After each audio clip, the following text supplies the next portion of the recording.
Chapter 601 Tearing the Battlefield Down. Dronacharya watched in absolute horror as massive dragons, who breathed fire, burnt their war machines down like they were dried fields of corn. However, as if it was not enough, the dragons went on to cause massive soldier casualties as well. And not the ordinary kind, but the strong Tier 3 forces that were supposed to guard and operate the war machines. Thousands of arrows and wizard spells were launched towards the dragons, but they just deflected off the surface of their scales like they were nothing, causing a pitiful 1 to 15 damage. Although Scarface was calm on the surface, internally he had to make a decision on whether or not to advance the Tier 4 forces within the Blood Merchants to counter the dragons. The rampage of the dragons was unstoppable, and the damage done to his army was incalculable. The war machines were their ticket to toppling the Purple Haze city walls easy, and they planned on keeping them a full 4 kilometers away from the walls, with a squadron of Tier 3 captains protecting them. Yet who would have thought that the elites would have dragons at their beck and call to neutralize the weapons? The jeopardy now was that. Should he allow the dragons to rampage further, or should he send his troops to counter them? Yet, both ways it was a lose and lose situation for him, as even his best forces would not come out on top unharmed while facing dragons. A single loss of a Tier 4 member of the organization was a crippling blow to its foundation, as all Tier 4 members were sure to be a pillar of the organization holding important positions. Yet the dragons could not be let to continue their mad rampage either. Hence begrudgingly he and the other Tier 4 warriors rolled out of the command center towards the front lines. Scarface said, "Priority is self-protection. The goal is to deter the enemy, not kill them." Hence started the real battle as strong Tier 4 spells were sent towards the flying dragons. Bam! Schwa! Bam! Explosions and strong fireworks lit the sky as Tier 4 spells were being manifested left and right, while the dragons evaded some. Some they countered with the dragon's breath, causing massive explosions. "Begone, lizards!" shouted a venomous Tier 4 blood merchant warrior. Yet this was the worst mistake he could have made, as the proud dragons hated being called lizards, especially by an inferior species like the humans. Roar! 3 dragons let out a screeching roar that shook the entire east battlefront, as the 3 of them used dragon's breath at full power on a single opponent. The warrior tried to struggle, yet he was powerless against 3 dragons, as soon being unable to mount enough defense, he was hit with the full brunt of the attack, incinerating him on the spot. And no! His fellow comrades rushed to his rescue. However, it was too late, and the warrior had already been reduced to ashes. Enraged, the Tier 4 warriors started a flurry of mad attacks, and the dragons were forced to retreat. The orders were clear. They were to go on a rampage until their lives were in danger, after which they were allowed to retreat, and now, with Tier 4 soldiers arriving at the scene, it was enough cause for them to give up on the offensive. However, even while retreating, the dragons took a shot at the Tier 2 legion marching, burning a lot of cannons and destroying marching formation of the weaklings, as a lot of them lost their lives to the dragons. One after another, the dragons started retreating from every front, with the leader being the last one to retreat alongside Ridra from the northern front. However, Scarface, who had arrived at the northern frontier, was not going to let Ridra leave without having a piece of his mind, as he prepared to attack the retreating Ridra. Gritting his teeth and tightening his muscles, he started circulating mana within his body, as he used the Tier 4 move Purple Lightning Fist. A large fist made of purple lightning manifested itself as it traveled towards Ridra at breakneck speed. "Take this," Scarface shouted as he watched on in anticipation the impending impact. Should Ridra be knocked off from his bone dragon, Scarface had decided to go in for the kill and end this crafty opponent for once and for all. However, what happened in reality, he could not have expected in a million years. Gripping Grim Reaper, Ridra only casually turned towards the attack and used enhanced full counter. Bam! The lightning fist collided with his sword and instantly was flipped a 180 degrees as it returned towards Scarface with triple the speed and power. Scarface's facial expression told the entire story. He was utterly shocked. Barely jumping at the last second to avoid direct impact, he was still caught up in the aftermath of the exploding attack, as he was sent flying for over 15 meters before having to do a double backflip for landing on his feet. Boom! The attack collided with the ground and caused a massive explosion. However, the biggest shocking point was that a fresh scar bleeding blood was left on Scarface's cheek, as a damage of 70,000 appeared on his status bar. This was the first exchange between the leaders of the two groups. However, it was not a stretch to say that Ridra dominated this exchange. Not only did he root the enemy war machines, but he also showed Scarface that he was not someone that could be trifled with, riding his bone dragon back towards the walls of Purple Haze City. Ridra was welcomed with deafening cheers from the elite troops, whose morale soared to sky-high levels after seeing the misery of the enemy troops. Especially Ridra, who looked like the Emperor of Death, inspired the elite members with passion. Reading the room, Rudra knew it was best to strike when the iron was hot. Hence he took out a flare gun and shooted it towards the sky. Shiyu. Pat. The flare exploded in the skies, as the dragons retreated back to Draconia from the same portal that they arrived in. However, while the others may be confused as to what the flare meant, Karna, Neatwit and Johnny knew exactly what it was, as the three of them alongside Rudra unflared the Tier 4 scroll Endless Chasm together. This was the scroll that was obtained from the ancient ruins exploration that opened a massive pit inside Mother Earth that had spikes at the very bottom. All four battlefronts saw massive pits being opened inside them, as hundreds of thousands of troops and their cannons fell within the pits of earth that appeared out of nowhere and fell to their deaths. Endless Chasm was a peak Tier 4 spell that needed at least 8 Earth Specialist Tier 4 mages to operate. Even then, they could only do one before being exhausted. Hence what the elites achieved was akin to unleashing 32 Tier 4 Earth Wizards peak move at once. The Blood Merchants could only watch on in horror as their war machines and their advancing legion were wiped out all at once. However, as if it was not enough, Rudra also signaled to bring out the anti-Rhino Ballisti. The new ballisti capable of armor-piercing rounds was unveiled, mounted on top of the elite walls, as arrows, as thick as spears, were shot out in batches, as the once effective armor of the surviving troops that the arch-ballisti had no effect on was pierced as if it was made of paper. The next 15 minutes were a nightmare for the Blood Merchant forces, as they were subjected to a unilateral slaughter, as a complete rout of the advancing forces was observed from all four battlefronts. The momentum of the war had shifted completely. At this moment, it was the elites who were dominating against the Blood Merchants, as the entire picture of the battlefield was changed in under 1 hour. Dronacharya's POV. Dronacharya's liver hurt as he felt like he wanted to puke blood, but there was no blood left in his body to be puked. The turn of events in the war was extremely sudden, and not in a million years could he have predicted that such a sudden shift in momentum would be seen. His hands trembled as he opened the forums to check what they were saying, and all his worst fears became true as his arrogant declaration from an hour ago had fell flat on its face, and now everyone was bullying him. What a scam artist. You are my B** from today, you get it? I told you, if what you said came true I would be your slave. But if it does not come true you are my by ****.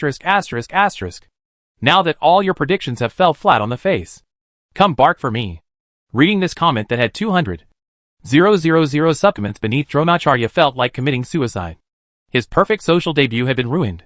// Sorry guys, chapter May 5th is a little late.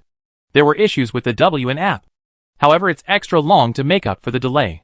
// Chapter 602, clutching his head in regret. Dronacharya was clutching his head in regret. Just why did the elites have to ruin his perfect social debut in such a horrendous manner? Why did he have to experience the humiliation of being called someone's B****? Just because the elites pulled out a random Hail Mary from their pocket? Just which other force in Omega has the power to summon dragons for their own cause?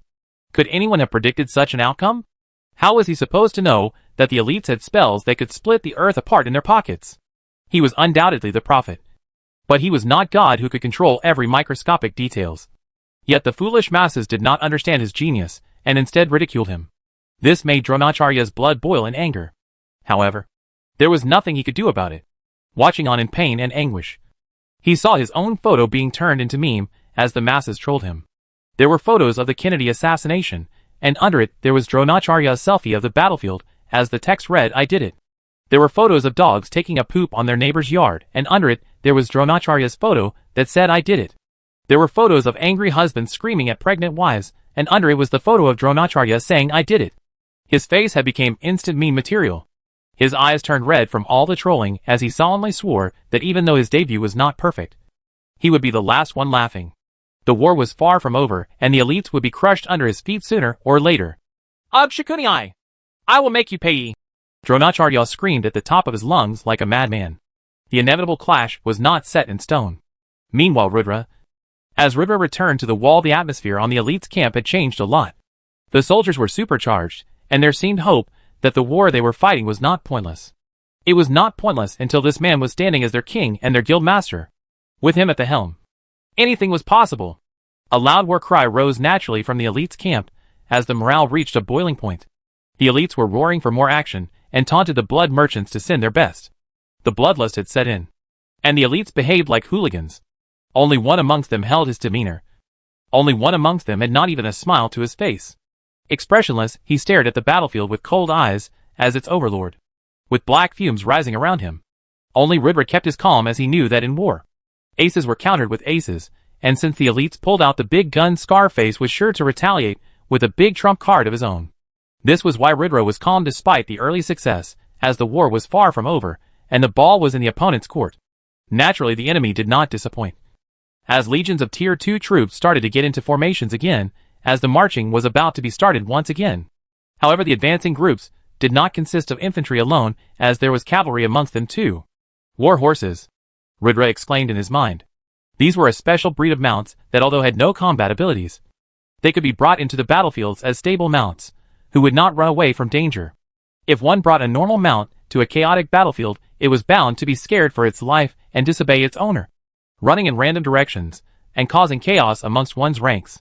This was why mounts were not used in wars. However, war horses was a species that did not understand the premise of danger.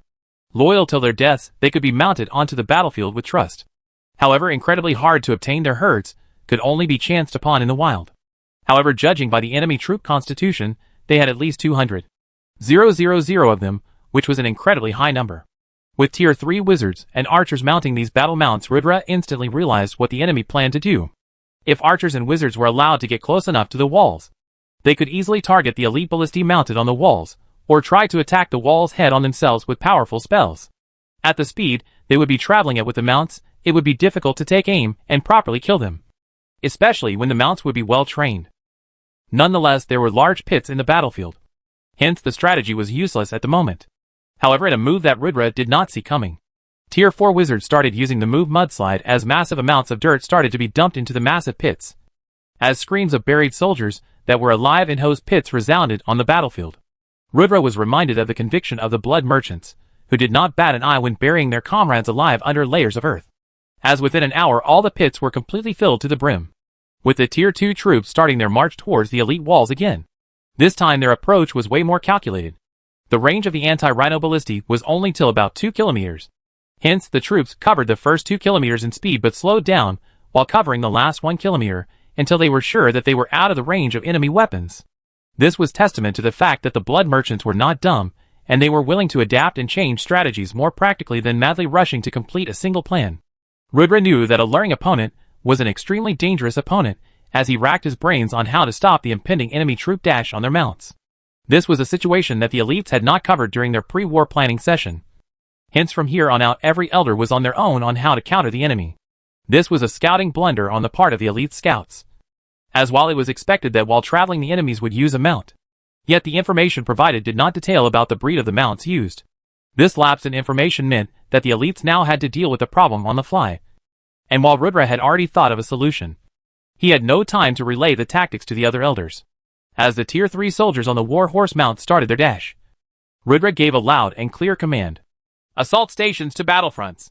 Let no one cross the 1 kilometer line. Archers cover us.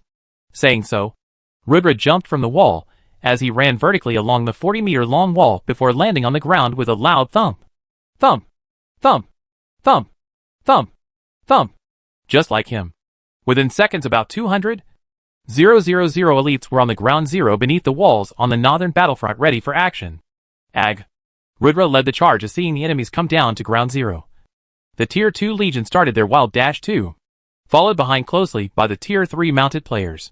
A bloody clash was about to begin. Meanwhile, on the southern battlefield, Karna looked at the situation, and he instantly understood that the enemies could not be allowed to come too close to the walls, otherwise there would be irreparable damage. The problems with walls and other giant structures was that against peak Tier 3 and Tier 5 spells, they still took a lot of damage. Hence, while in the wars up till this moment, the wall was the best asset that the elites had. In this particular one, it was not as invincible as it used to be. However, the instructions they had were clear. They had to hold till the end of Phase 1, and Karna would be damned if they breached through the south side. His eyes gleaming with anger, Karna related the command exactly the same like Ridra's. Tanks! Time to show your worth. The only way they pass should be over your foo ****** dead bodies. Archers! Be prepared. No damn BA ***** comes past the 1 kilometer line.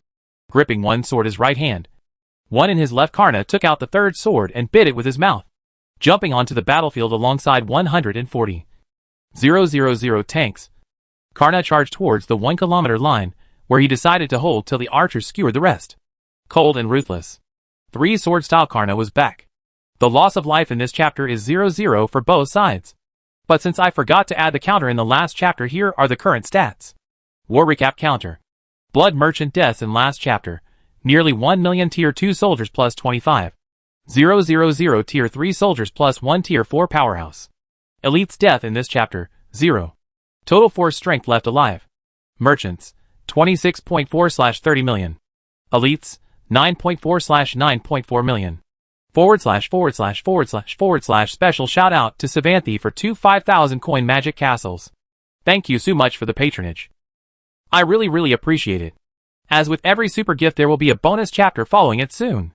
Also, a big congratulations for us on ending the last month as number 10 on the GT rankings. Thank you so much for helping me get there. As promised, I have cut the privilege costs by a fairly large margin to show my appreciation for such support. Thank you again, everyone. Grinning face with big eyes. Grinning face with big eyes. // Chapter 603 Into the Mud. Rudra was a force to be reckoned with when he went wild on the battlefield. Not only could nobody even scratch him, he was faster and more agile than war horses sprinting at their full speed. Rudra used cloud feet to have extremely nimble movement, as he was a one-man train wreck for the advancing forces. Rudra's goal was clear: don't let any of the invading forces pass the 1 kilometer line. And his wishes were conveyed clearly to the 200,000 elite assaulters that charged onto the battlefront with him, trying to hold down the enemy forces, as the archers and the mounted weapons on the elite walls gunned the enemy down. It was undoubtedly a bloody battle, as losses mounted on both sides at all 4 battlefronts. However, while the losses on the side of the blood merchants were larger, so were their numbers. Hence, every loss of life hit the elites way more than it hit the pushing enemy forces. The biggest issue was that the enemy was a well-trained army advancing as a tightly packed unit with highly efficient PvE classes, like mages running amok their ranks on war horses. This meant that while the line was held solid, the wizards had free reign to practically deal real damage to the cluster defending forces using AoE spells. The elites were continually shelled with spells like Fire Blast and Water Blast and Thunder Blast, as the tight concentration of forces made the spells super effective, as a lot of elite defensive forces were damaged because of it.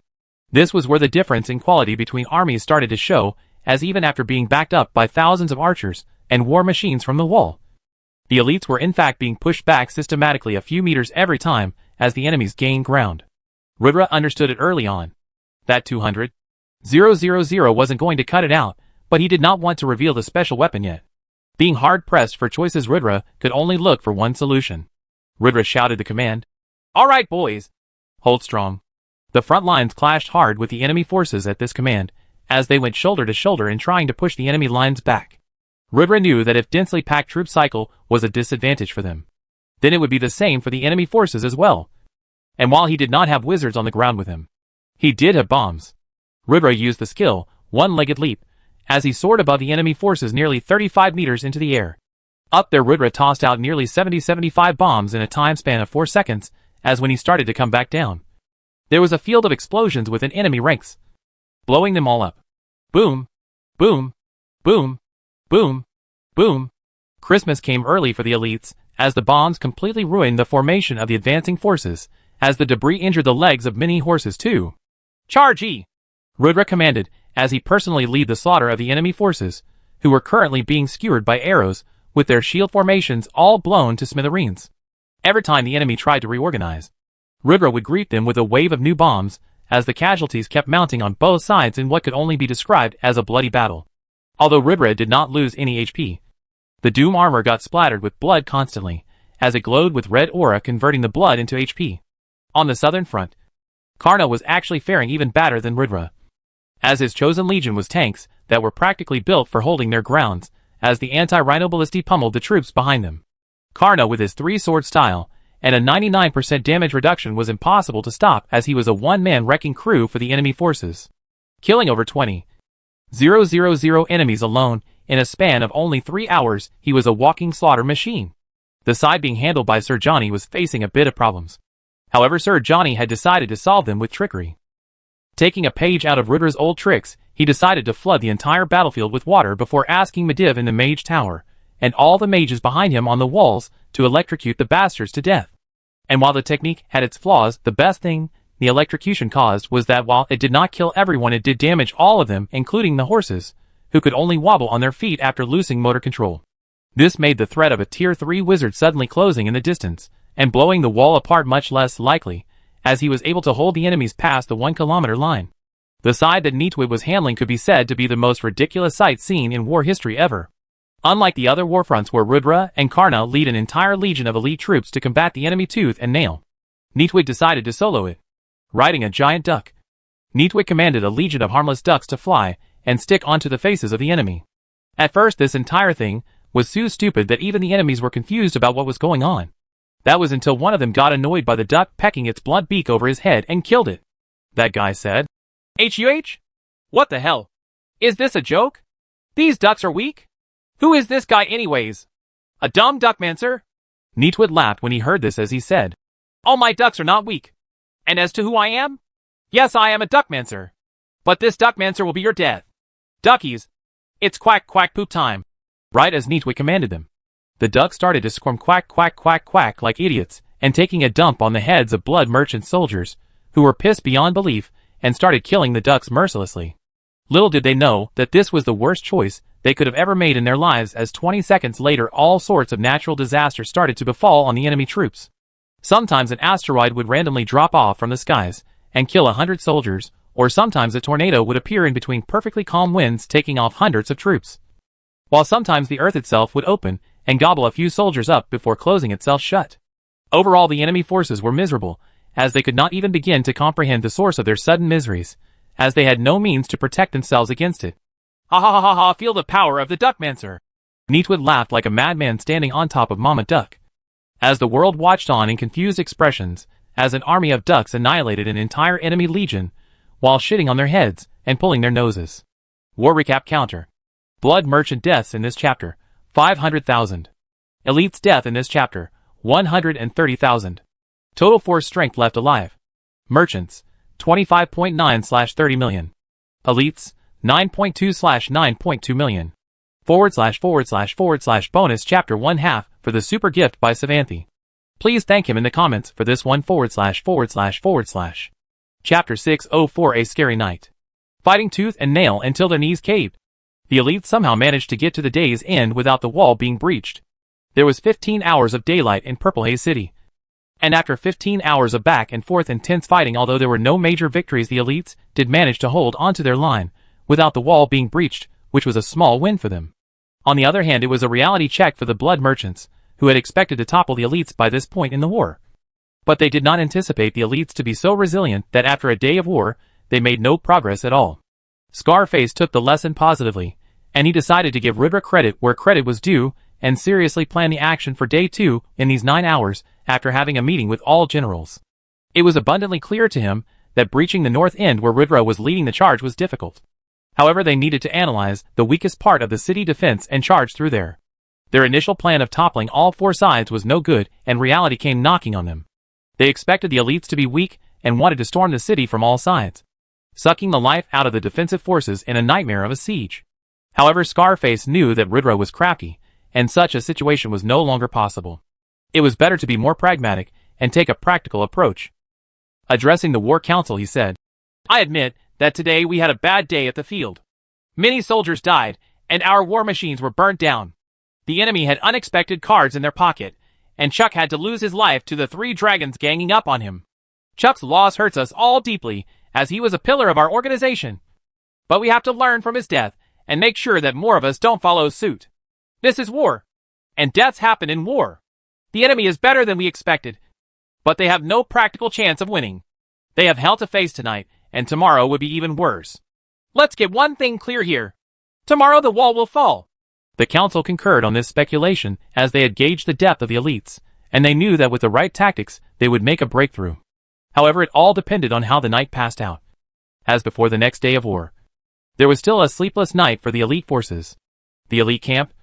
Rudra returned to the elite camp and started to go over today's war report and damage estimation.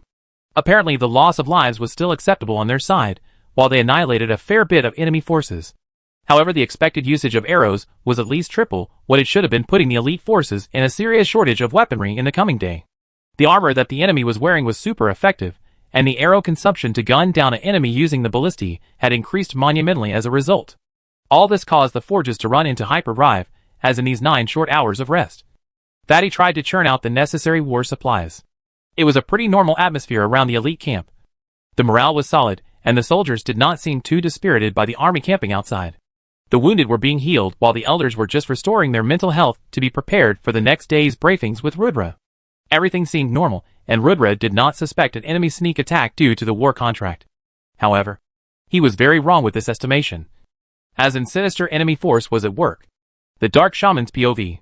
The shaman was surrounded with large runes drawn on the ground, who were being irrigated with the blood flow of freshly slaughtered slaves to create a channel for his next spell. Not having absolute command over the dead, the shaman could not summon an undead army like necromancers. And he could not summon perfectly well demons as well. All he could do was make a trade for human souls, in exchange for a breed of monsters called half-deads. These were trolls and orcs, and the like that had been sacrificed to the shamans in their clans for the shaman to not afflicate their tribes with curses and disease. These monster forces were turned into undead after being sacrificed by the shaman, turned into his loyal pets. However, the laws of Middle-earth were clearly defined, and the dead could not freely roam this realm, hence the shaman had to send them off into a special realm. Over the last 50 years, he had made an army of 1 million strong. However, to summon them to an active battlefield, he needed human souls to power the portal. Using human blood as fuel for his runes, and human souls harvested from the dead of the battlefield today, the shaman started his powerful summoning spell to open the gate of the portal and let his loyal army out. The shaman was not a part of the blood merchant group, and on this technicality, he did not fall within the terms of the war contract, making him free to attack Purple Haze City. This was why Scarface schemed to get Rudra to sign the war contract in the first place, because he wanted to have this hidden card up his sleeve, and Rudra fell for his Deciate. It was a mistake that was going to prove to be very costly for the elites. War recap counter. Blood merchant deaths in this chapter, 0. Elites death in this chapter, 0. Total force strength left alive. Merchants, 25.9/30 million. Elites, 9.2/9.2 million. // bonus chapter 2 halves for the super gift by Savanthi. Please thank him in the comments for this one as well. Grinning face with big eyes // Chapter 605 An Endless Night. Clank. Rudra removed the doom armor, as it hit the floor beneath him, making a metallic clank sound. Fighting for over 15 hours straight. Rudra was dead tired, however he still had a lot of work, and a lot of meetings to attend to. The only relief being that he did not have to roam around in the bulky armor anymore. As the elders gathered, Rudra looked around the conference room, and saw the tired expressions of everyone in the council, as he gave the boys a thumbs up. "We will get through this, guys," Rudra said, what he genuinely felt in his heart, as the other elites let out a smile. The trust in Rudra was boundless in the team, and hence, if the guildmaster said that they would get through it, then they would get through it. Rudra continued. Day 1. Done! Now what do we do on day 2? I'm sure that the same tactics will not work on the enemies on day 2. Holding our ground will become extremely difficult. Tomorrow we play defense. Majority of our player forces should be out there on the battlefield alongside the clay golems. Get the golems to break the enemy formations and charge through the gaps. The idea is to hold past the 2 kilometers line and end the day with minimal casualties. The presence of our trump weapon cannot be Reve. Rudra's voice trailed off as a scout came barging into the meeting hall, panting heavily. The enemy attack!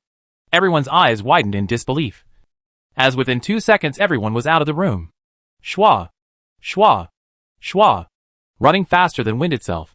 Rudra was on top of the walls in under 30 seconds, as he saw a massive army of orcs and trolls suffering some horrid mutation marching towards the walls. Rudra was caught completely off guard. The enemy were rushing from where the blood merchant camp was, but there were no fights breaking out on that end. Tong, tong, tong!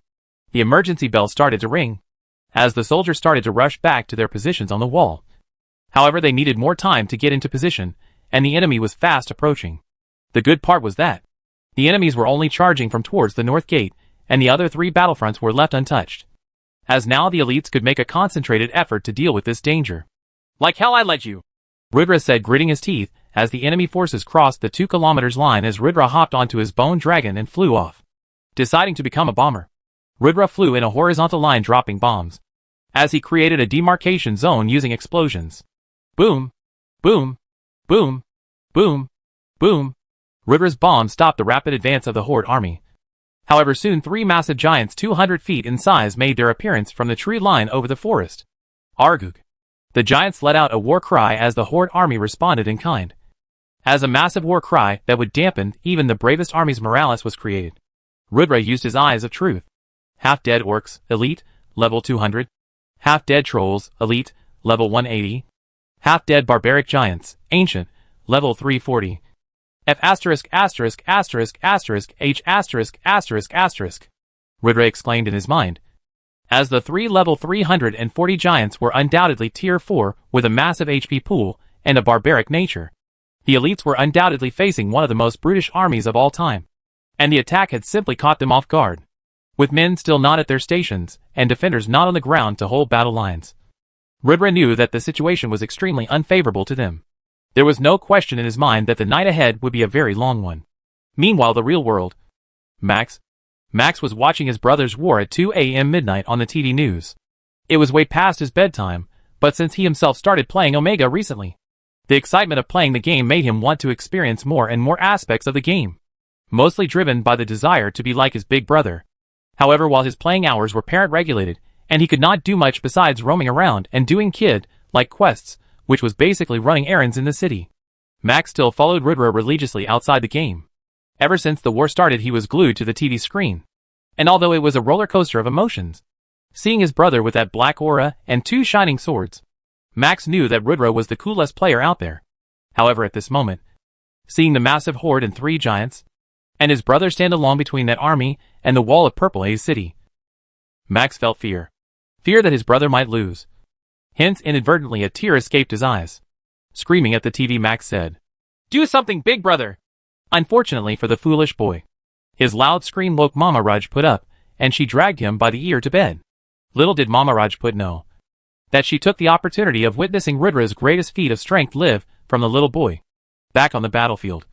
Karna, Neatwit, Johnny, Yum, Skyla, Bo, Poison Toe Gamma Bunta, Poison Toe Gamma Kichi, Rhino, Tank, Kola, and hundreds of other senior elite players joined Rudra on the battlefield. The morale on the elite's camp was low, as Rudra could hear the panic in their voices and fumbling in their handling of equipment. The defending forces were nervous. What did it mean to be a guild leader? Rudra did not know the answer to that question. However, his ambition to become the strongest guild master meant that he should be able to handle such a situation. Putting the king's helmet on, Rudra said in a booming voice. "Elites, what are you scared of? With me here, the sky won't fall." War recap counter. Horde army deaths in this chapter, 2,500. Elites death in this chapter, 0. Total force strength left alive. Horde, nearly 1/1 million. Elites, 9.2/9.2 million. Chapter 606 Shikuni One Night. Looking at the Horde, Rudra felt like fate was playing games with him. Testing his bottom line. The enemy seemed to have as many cards as he did, and Rudra had to respond not once, but now twice in the same day. The elites were not without the means to counter the incoming Horde attack. However, time was of the essence, and Rudra did not wish to reveal the presence of the handheld ancient cannon so early into the war. When Rudra saw the giant tier 4 monsters with clubs the size of 5-story buildings in their hands, he knew that one swing of that club meant that one section of the wall went poof. A freaking half-dead barbaric giant. The worst kind of monster that had insanely high amounts of health, insane physical stats, and a very violent nature. Looking at that force of nature, Rudra looked up to the heavens and demanded answers from Goddess Beniger when he was reminded of a tale of a legend. The first ancestor of the One Night family, Augustus One Night. The legendary knight of the Empire was someone who once faced a similar situation. The entire legend of the One Night family was carved in that one fight, as the first ancestor held the lines alone against 400,000 enemy forces. The Valley of Last Stand was the region where Augustus One Night fought an intense battle for 18 hours, as he single-handedly stopped the enemy forces from crossing the valley and providing the required time for reinforcements to arrive and rout the enemy attack. It was this great achievement that immortalized his name in history, and it was the golden avatar technique that made him achieve that pinnacle. For centuries after that, the secrets of the Knight of the Empire was passed down in the One Night family, who continued to loyally serve the kingdom of Hazelgrove as their generals. But none of them were able to master that technique to its maximum, as the requirements to learn it were extremely stringent in the first place. That was until Rudra became a One Night. On track to become the legendary class the Knight of the Empire, Rudra had already started learning about the secrets of the Golden Avatar. However, due to his chance meeting with Hades, his life path was altered. With every single one of his class-specific skills changed, Rudra was a completely different player after becoming the mythic class Death Knight. However, him becoming a mythic class did not change just one skill of his. The Knight of the Empire. Hades blessed Rudra with the skill's completion, as the god knew that it was a peak skill completely irreplaceable, and hence Rudra now mastered the same technique as the first one knight to have ever lived. Looking at the horde below, he knew that it was time for history to repeat itself, as there was no way in hell that Shikuni one knight was letting any of those bastards through to his city. Taking a glance around, Rudra noticed that the elders and other senior players had already entered the battlefield, while the others were scrambling to get into position on the walls. Rudra noticed the fumbling and the nervousness in his men, as he knew that he needed to soothe their nerves for them to get their head in the game. Shouting loudly, "Elites, what are you scared of? With me here, the sky won't fall." Rudra transformed into the Knight of the Empire form, as a 300-foot-tall golden avatar towered over the battlefield. Taking both his swords out, Rudra maneuvered the avatar to perform the skill, Twin Blade Cross Slash. As the giant avatar sent out two massive sword chi cuts tearing through the air, mincing every orc and troll unfortunate enough to be in its rampant path. Sure wreckages. The attack not only tore through air and bodies, but even left deep scratches on the battlefield itself, as the power behind those moves was clearly indicated. Pointing his sword one by one towards the three giants, Rudra stared the three beasts in their eyes, as he brought his other hand to his neck and made a neck-slitting sign. "You're next!" Rudra gave a bone-chilling warning to the three massive giants, as the elite troops roared into a battle cry even louder than the one from the horde, as the entire battlefield started to rattle. To make things even more dramatic, Rudra activated his aura, as black fumes the size of clouds now started to coil around his massive avatar, making him look like the supreme overlord of the battlefield. Looking at his massive back, the entire elite army felt reassured that with him leading the charge, the sky would truly not fall, as confidence returned to their panicked faces. As Rudra charged down the enemy forces, a simple stomp of his legs killed at least a dozen orcs, while his endless agile sword movements cut through the enemy troops like they were butter. Although it was not enough to completely stop an advancing horde, Rudra sure as hell slowed down their progress by over 50%, as he insistently kept dismantling the front lines. The barbaric giants, who did not take Rudra's taunt well at all, started to yell and run towards Rudra, swinging their giant clubs, looking for a fight. But even when facing such an enemy, only a smile could be seen on Rudra's face, as his mind only kept repeating one thing: not today. War recap counter. Horde army deaths in this chapter, 80. 000. Elite's death in this chapter, 16. Total force strength left alive. Horde, nearly 900k/1 million. Elites, 9.2/9.2 million.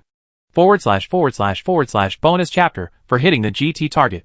The targets for this month are as follows. For every 300 GT equals 1 bonus chapter. For every 1500 PS equals 1 bonus chapter. If we manage to end the month in top 10 GT rankings like last month, this time too, I will drop the privilege pricing by a fair margin. I leave the rest to you guys. But please make sure to leave a comment in the chapters below. I don't get enough response about what you guys are thinking about these days. // Chapter 607, Holding the Sky with One Hand. Channel Country J News. Current viewership number 840 million. Channel Country X News. Current viewership number 1.6 billion. Total viewership worldwide 47.5 billion. Headlines: Godzilla vs. Kong. Dronacharya's POV. Dronacharya had seen Rudra's golden form once before on clips. However, back then his form was only big enough to envelope his body, and not form a F******300 feet avatar. WTF was that? Dronacharya watched dumbfounded as Rudra absolutely dismantled the orc army, killing tens of thousands every minute. Due to Rudra's game-breaking cheat-like avatar, which single-handedly oppressed the battlefield, the elites got enough time to reach the walls and start operating the war machines, the anti-rhino ballistae and the arch ballistae. The orc army was not wearing any special armor, hence, while their skins were thick, they did get damage from the normal arrows as well.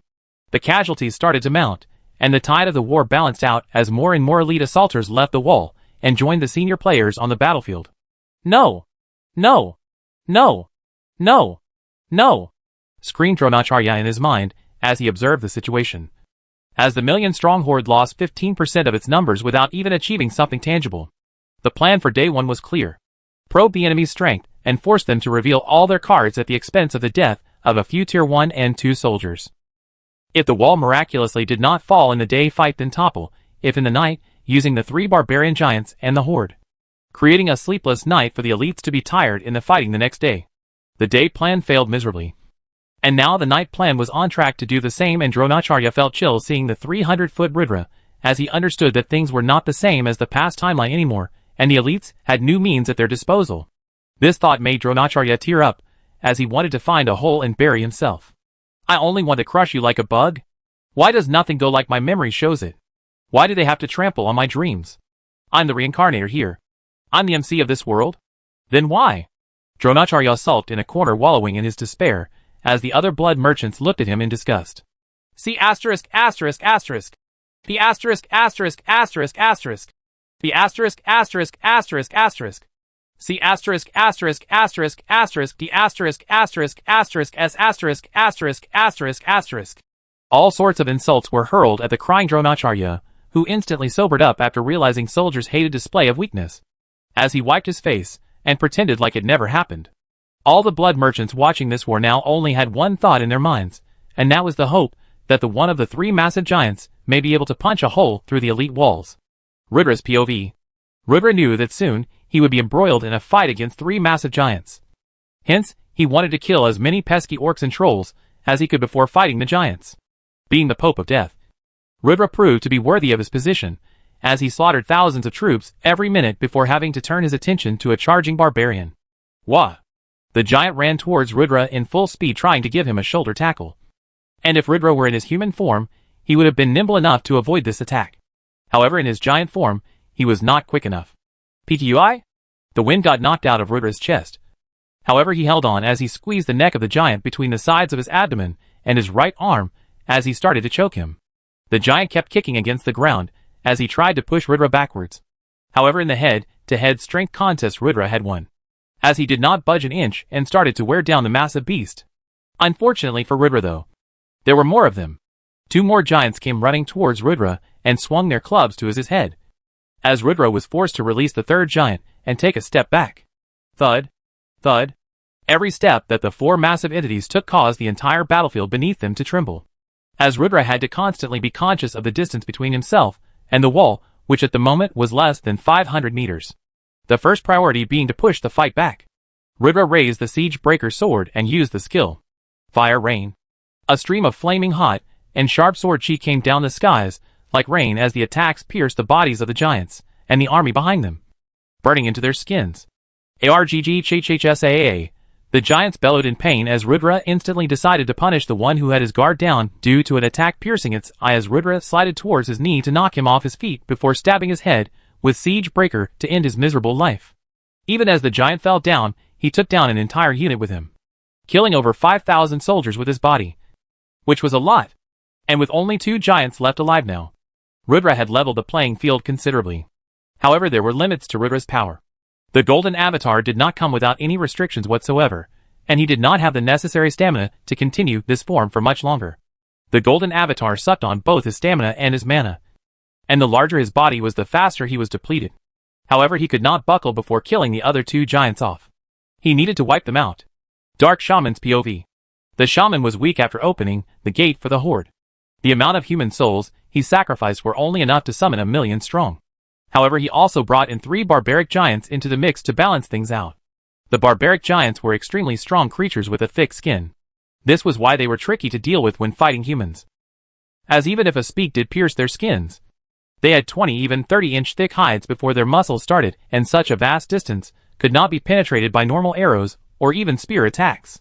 This made toppling the giants a Herculean task, and the consequent killing was equally hard. However, the giants were in no form unbeatable. Given a large enough blade and enough power, one could chop their heads clean off, and that was exactly what happened with Ridra being present. The shaman had never seen a player like Ridra who could summon such a golden avatar. However, he had heard about the tale of Augustus one night. He did not realize that the descendant of that monster was a monster himself, capable of manifesting a 300-foot avatar to manhandle his giants. It was the only way to deal with giants, as without having a giant of your own in your corner, they were hard to stop in an open battlefield. The knight's attack was going to turn out to be a futile failure. The shaman could foresee it. However, it was an extremely unfavorable outcome for it to end in such a way. Deciding to make the best of the worst situation, the shaman gave one command to the horde army and the 2 giants. Pierce the wall. Even if you die, As their master and their summoner, the shaman decided that they no longer needed to fight the elites. They no longer needed to pay attention to the arrows or try to block them. All they needed to do was to get into formation and madly rush to pierce the wall without using their brains, and even at the cost of their lives. With there being nothing more to do, the shaman went on the path of mutual destruction, trying to take the lifeline of the elites from them in exchange for the life of his troops. The forums. Holy sure asterisk. Guys, are you all watching this war? Shikuni has gone ballistic. How is this even fair? Shikuni is like an end-level boss. When did such cool skills emerge in Omega? Does anyone know how to create that form? Since when did Susanoo become a skill in Omega? This is definitely SUS. This shiz is like watching a Godzilla v Kong movie. The fight scene is just too unreal to be able to relate it to artificial reality. All hail Shikuni. The ultimate player. Too strong. Big boss Shikuni is too strong. Hashtag GOAT. Hashtag GOAT. Hashtag GOAT. Hashtag true elite. Hashtag no one. War recap counter. Horde army deaths in this chapter. 350. 000 plus 1 giant barbarian. Elite's death in this chapter. 40. 000. Total force strength left alive. Horde, nearly 570k/1 million. Elites, 9.19/9.2 million. // commune guys. Today will be the first day without any bonus chapters in a while. We need to buckle up the speed of PS and GT. // Chapter 608 A New Day. Scarface knew he made a slight error in his calculations. The Horde would have been an unstoppable unit if it had been provided with the backup from the Blood Merchants. With proper cover from Tier 4 members of the Blood Merchant organization, the Giants would have easily ran amok the Purple Haze City. Yet, now that possibility was out of the question. Not only could he not go against the war contract, but he could only watch in despair as Rudra went head-to-head with the Giants. Is there no limit to his power? Scarface questioned as Rudra had maintained that form for over 22 minutes now, and was showing no signs of slowing down. As a veteran himself, he knew that such special abilities had a massive burnout for the user. Most likely large amounts of stamina and mana were being burnt every second. Yet Rudra's reserves were large enough to let him last this long, which was a testament to his strength. However, right at this moment, a change occurred in the Horde, as they abandoned all hopes of defense and started to rush towards the wall madly. Even the two giants ignored Rudra and started to run straight for the wall. Rudra was baffled by this sudden development. He realized the target of the giants, but the three of them were fighting only 1.5 kilometers from the wall, and he could by no means tackle both of them in before they could ram into the wall, as the two were at least 100 meters apart horizontally. Rudra did not anticipate this. He could only tackle one at the most, but the other one would run through a section of the wall like a freight train. Having no time to think about it, Rudra charged behind one of the giants, who was constantly being stabbed all over the body by anti-armor ballistae, all sorts of mage spells, and uncountable arrows. Some arrows even hit Rudra as he was running exactly behind the giant. But Rudra did not care, as he tackled the creature from behind and plunged both his swords through his back. Rudra tackled the barbaric giant 500 meters before the wall started. But he could under no instant stop the other one. He was just not quick enough in this humongous form, and the giant was already too close. It was game over. The giant raised his massive club, as a rain of arrows and attacks landed on his body. Even his significantly large HP pool showed visible signs of depletion as it entered a bright yellow region. However, despite the constant attacks, the giant was hellbent on breaking the wall, and on his tail were the entirety of the Horde, who were waiting for their chance to storm the city. This strategy was suicidal. Even if they did manage to breach the wall, they would not go much further, as they would simply not have enough numbers. But that seemed beside the point to the Horde at the moment, as all they wanted to do was breach the damn wall. Rudra looked on in despair, as he started to run towards the second giant with his head down. His avatar size rapidly losing height, as he dropped from 300 foot to 150 in a matter of 3 seconds. As Rudra's size decreased, his mobility increased, as he was incrementally faster. But it was still not enough. He had no hopes of reaching in time. Having his head down, Rudra waited for the sound of stone crumbling and wall shattering as he cursed his lack of foresight in the situation. But he was wrong. Johnny's POV. Johnny was not the most skilled player of the elite elders. He was not the luckiest either. If he had any quality, it was situational awareness. He was the most experienced member, and he had ice flowing in his veins, as he could pretend to be calm even when a storm was raging above his head. However, after years of bullshitting through such situations, he actually managed to become calm in the face of danger, as he became a critical thinker. As a man in his 50s, Rudra and the lot were like his own kids for him, with there being a 30-year age gap. And hence, he always looked out for them with a fatherly eye, even when rampaging on the battlefield with his formless self and daggers that did not miss. Johnny had his eye at the bigger picture, and he could instantly analyze how to deal with unexpected trouble. When he saw the two giants suddenly changing directions and charging towards the wall, completely ignoring Rudra, he knew that the plan was to punch a hole through the wall, and Rudra could do nothing about it. As he saw the kid running after one giant, he sighed as he killed an orc and said, "Guess I'll take the other one then." Although he could not fight against a giant like Rudra could, he had one trump card in his arsenal that could give Rudra enough time to reach the giant, with only 300 meters left for the giant to cover, and the elites on the wall starting to abandon their post and bracing for impact. Johnny appeared out of nowhere. Roar, a terrifying roar different from a dragon's, was heard on the battlefield as a Dinosaurus about 200 feet tall charged to intercept the giant before it could reach the wall. Bam! Crash!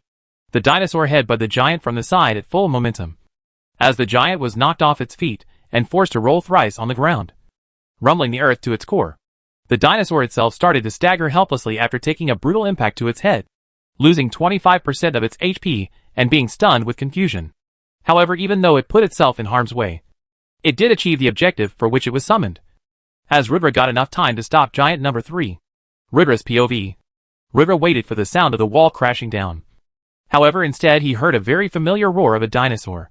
Rudra looked up and saw the most surreal scene of his life as a dinosaur came running towards a giant and headbutted the giant in his chest, knocking it off its feet. "Sir Johnny, I love you," Rudra thought at that moment as he instantly used wooden necklace powers to produce a choker around the fallen giant's neck, immobilizing its movement.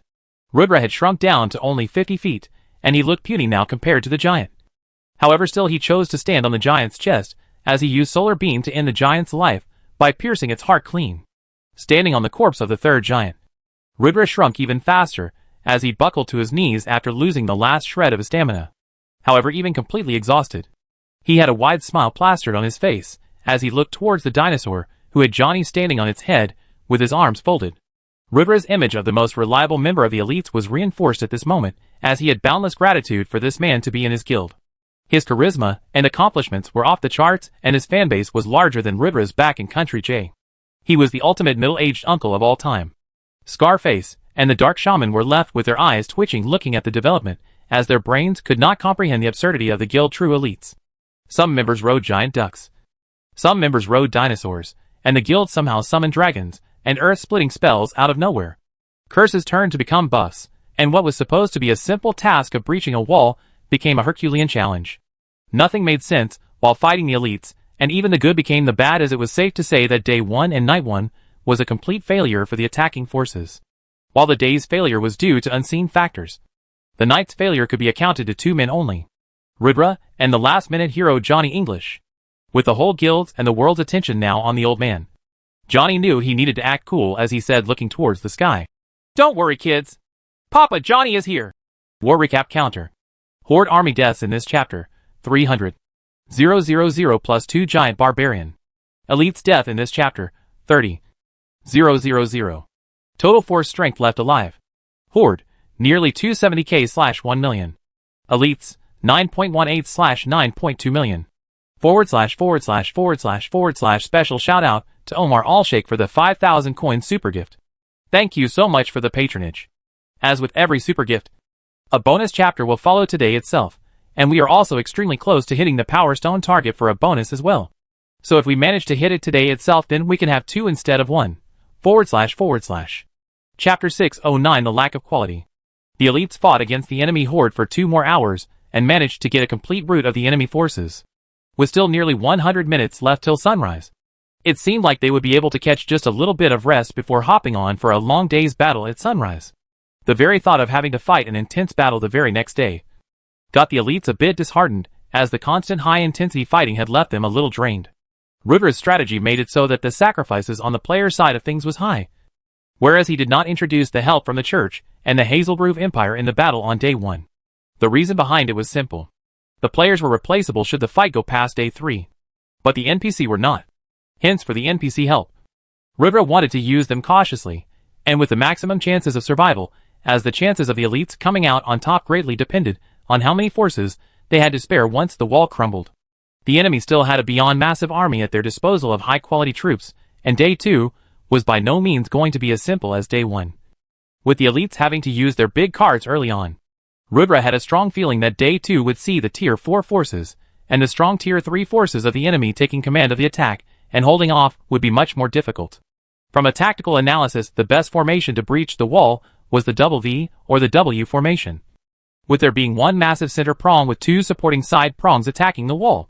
With such a formation and good anti-arrow armor, the enemy could minimize damage from arrow attacks, and truly cause tangible damage to the wall, while other alternatives included the bow formation and the trident formation. Rudra could also predict that the enemy would focus more on one side of the 4 battlefronts, as the goal was to gain entry into Purple Haze City, and spreading the forces thin would make no sense. Taking all these thoughts into consideration, Rudra knew that Day 2 was the day that would decide whether the elites had a sliver of a chance to win this war or not. As once the sun came up, it would be Judgment Day. Being outnumbered 2:1 in Tier 4 force capacity, and 3:1 in Tier 3 force quality, the elites faced an extremely uphill battle the coming day, and everything was now up to the individual elders on each battlefront to secure the safety of the wall from their end.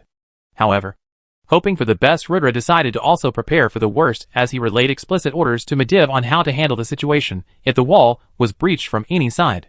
The next day wore Day 2. As the sun rose, the horns of war were blown from both camps as the fighting could officially begin. Although the war horns were only blown much later, the forces had already assembled 30 minutes prior to sunrise and started to get into formation. For the elites, this meant that their rest time was cut down even further. But there was nothing they could do about it. If nothing else, they could only thank their stars to have enough time to be buffed by priests, restore stamina and HP, and get a little time to straighten their psychological state. As the second day started, massive clay golems started to roll out of the Purple Haze City walls. As soon 240 golems, each at least 80 feet in size, rolled out on every single battlefront. Some were larger, some were smaller, some had a mud color while some were purple. However, the overall build of all the golems was about the same, and the HP of these creatures was insanely high. Right from the start of the new day, the elites brought out new tricks. As high DPS players, like the assaulters and mages, accompanied the golems onto the battlefield. Unlike Day 1, Rudra now had 500,000 troops on the ground on every battlefront, for a total of 2 million soldiers on the battlefield for Day 2. That, alongside the clay golems, the elites were ready to start their mission of thinning down enemy numbers while holding their ground for a second day. The appearance of the clay golems did surprise Scarface, who had to change his initial plan of attack last moment due to the unknown variable that just appeared, as he had to be patient and send a probing party of Tier 2 soldiers first to understand the new card played by the enemy. However, while Scarface did not know what the golems were, Dronacharya knew perfectly well as to what they were. Having vivid memory from his past life about the clay golems that were the signature of the guild that did the ancient ruins exploration, Dronacharya knew that this was an item that could have only been obtained from the ruins. His mind went into a disarray at this information, as the obvious facts pointed out towards only one logical conclusion, which was that the elites had already explored the ancient ruins. However, he was not ready to accept this reality. As if it were true, then, the elites would not only have unseen resources to be used in this war, but that would also defeat the entire purpose of him waging this war. No! No! This is impossible! This can't be happening! I refuse to believe it! Dronacharya acted like a man possessed as his mental state crumbled. He finally realized the secret of the strength behind the elites. War recap counter. Blood merchant deaths in this chapter, 0. Elites death in this chapter, 0. Total force strength left alive. Merchants, 25.9/30 million. Elites, 9.18/9.2 million. // special shout out to Omar Alsheikh for yet another 5,000 coin gift. I can't thank you enough for it. This chapter is already a bonus chapter for your previous super gift, and now there will be another one. Also guys, I come bearing good news. There is a special event that will double the GT votes in the event period. So this is the chance for you to make me power out bonuses every day, as the goal is still one bonus for every 300 GT. To kick us off, I announce a 5-chapter bonus day today, with this one being the first of 5. Enjoy! // Chapter 610 Suffering Losses. Dronacharya's POV. Dronacharya's mind started to work in hyperdrive, as all the worst-case scenarios began to pop up in his head, including the possibility that the elites had gotten their hands over the most coveted weapon of the past timeline, the handheld pulse cannon. It was the greatest equalizer. As with the golems to tank the damage and handheld cannon soldiers as the damage dealers. Even Tier 1 soldiers could have Tier 3 capability, as the result of any war could be easily altered. This was an extremely scary thought for Dronacharya, who had bet all his life savings and months of his time and effort into helping the blood merchants take down the true elite's kingdom and become its new king. While becoming a king was reward enough, Dronacharya knew that unlike Ridra, he would not have the support from Hazelgrove Empire and other jealous parties, who had their sights set at the outcome of this war, and were ready to pounce at the first sign of weakness. The only way to realistically remain in power was only by these two hidden weapons. The handheld pulse cannon, and the clay golems that could neutralize any opposing forces. However, while Dronacharya saw the clay golems, there was an absence of the handheld pulse cannon that made him question if the elites had truly explored the ruins to its fullest potential. At the moment, he had three theories in his mind. 1. The elites did not explore the ancient ruins and obtained the clay golems through another means. 2. The elites obtained the clay golems, but did not explore the ancient ruins to their full potential, and maybe missed the hidden room holding the prints for the handheld pulse cannon. 3. The elites did get their hands over the handheld pulse cannons, but did not understand how to produce its complex fuel core, and did not have the production capacity to mass produce the item. As it had barely been 3 months since the auction and the elites obtaining the key, Dronacharya knew that the elites would have had 2 months at maximum to prepare the production of weapons at best. However, with the elites having no idea about the impending war, in Dronacharya's opinion there was no urgency for the elites to understand and mass produce the weapons, which was the reason why they were not present on the battlefield at the moment. Figuring all this out, Dronacharya was sharp-minded for sure. However, he was not as sharp as Rudra, as the point where Dronacharya's reasoning ended was where Shikuni's scheming started. To Dronacharya, it was inconceivable that the elites would be in possession of the weapon and not reveal it. After all, with the potential of saving thousands of lives while routing enemy forces, it was the best option. However, Rudra thought differently. As for him, the game was more about long-term than an individual fighting session. And this difference in mentality was exactly why Rudra was successful as a regressor, but Dronacharya was not. Rudra's POV. Rudra saw the advancing Tier 2 Legion, and just like he anticipated, the choice of formation had changed from a flat approach that could maximize arrow damage to a trident approach, having three-pronged attack. It was not a bad strategy at all per se. However, it was clear to Rudra that the advancing party was only a quick probe before the real party started. The activity on the northern side was also lesser than he anticipated, with there being only around 1 million soldiers advancing his way, with the majority being Tier 2. This meant that his assumption that the enemy would pick one end to attack was correct. However, at the moment he lacked the information as to what end the enemy had exactly decided to exploit, and he did not have the time to worry about it either. As the fight for Day 2 started, the clay golems started to show their worth early on, as not only did they have magic runes inscripted on their bodies that made it impossible to ignore them, with all ranged attacks being redirected to their body. Having HP of over 1 billion, the mud golems were literally worth 100,000 soldiers, and their presence gave the elite damage dealers a lot of freedom to engage the enemy troops. As expected, in the first hour of daylight, the elites were the dominant force, with there being very few casualties on their side, but the enemy troops losing 4 times the numbers. However, things changed quickly, as on hour 2 the Tier 4 forces finally started to roll out onto the battlefields. On the northern front, 3 Tier 4 generals had decided to enter the fray, alongside at least a 100,000 Tier 3 captains under their wing, with him sending all the Tier 4 forces from the Church and the Empire to the other 3 fronts. Rudra was on his own when dealing with these opponents, while also having the responsibility to rally the troops on the northern end. With them entering, the tide of the war changed quickly, as losses quickly started to mount on the elite end. As Rudra, the protector of the northern front, knew that *** was about to get real. War recap counter. Blood merchant deaths in this chapter, 800. 000. Elites death in this chapter, 240. 000. Total force strength left alive. Merchants, 25.1/30 million. Elites, 8.5/9.2 million. // special shout out to Savanthi for the 5,000 coin magic castle. Thank you so much for the patronage. This one is bonus chapter for the super gift from Omar Alsheikh, and number 2 out of 5 for the day. As with every super gift, there will be a bonus chapter that follows, so there will be another one. We also hit the GT target, so there will be yet another one for that as well. As I anticipated, I think there will be 5 for the day, which is incredible. Good job everyone. // Chapter 6 11 Back foot. There was no way to sugarcoat things. Once the Tier 3 and Tier 4 forces joined the fray, the elites were forced on the back foot. Rudra knew that the elites' forces lacked quality compared to the enemy. However, he did not understand the severity of the situation until he faced it firsthand. The Tier 3 forces on the side of the Blood Merchants tore through the elite ranks like they were made of paper. And even with the golems tanking a lot of damage and giving the elites a fighting chance, it was clear that the momentum was with the enemy forces. This was the exact reason why Rudra only kept the winning possibility at a whopping low of 30%, as he understood that not only were the elites outnumbered, they were outclassed as well. If the roles were reversed, if the Blood Merchants only had 3 million troops and the elites had 10 million, even then the Blood Merchants would have a 30% chance of victory because their troops were of a higher caliber. A single Tier 3 player was worth a dozens of Tier 2 played, and that fact was undeniable. The elites aside, any single kingdom on the northern continent would face trouble while fighting the Blood Merchant army, as the forces they possessed were just that formidable. Rudra was a one-man wrecking crew, and he alone accounted for nearly 10% of the kill count on the northern battlefield when he was just 1/500,000 soldiers fighting there. This meant that Rudra alone had a kill count that equaled 50,000 soldiers, which gave a new meaning to the term one-man army, and this also being his damage ratio without pushing himself too hard.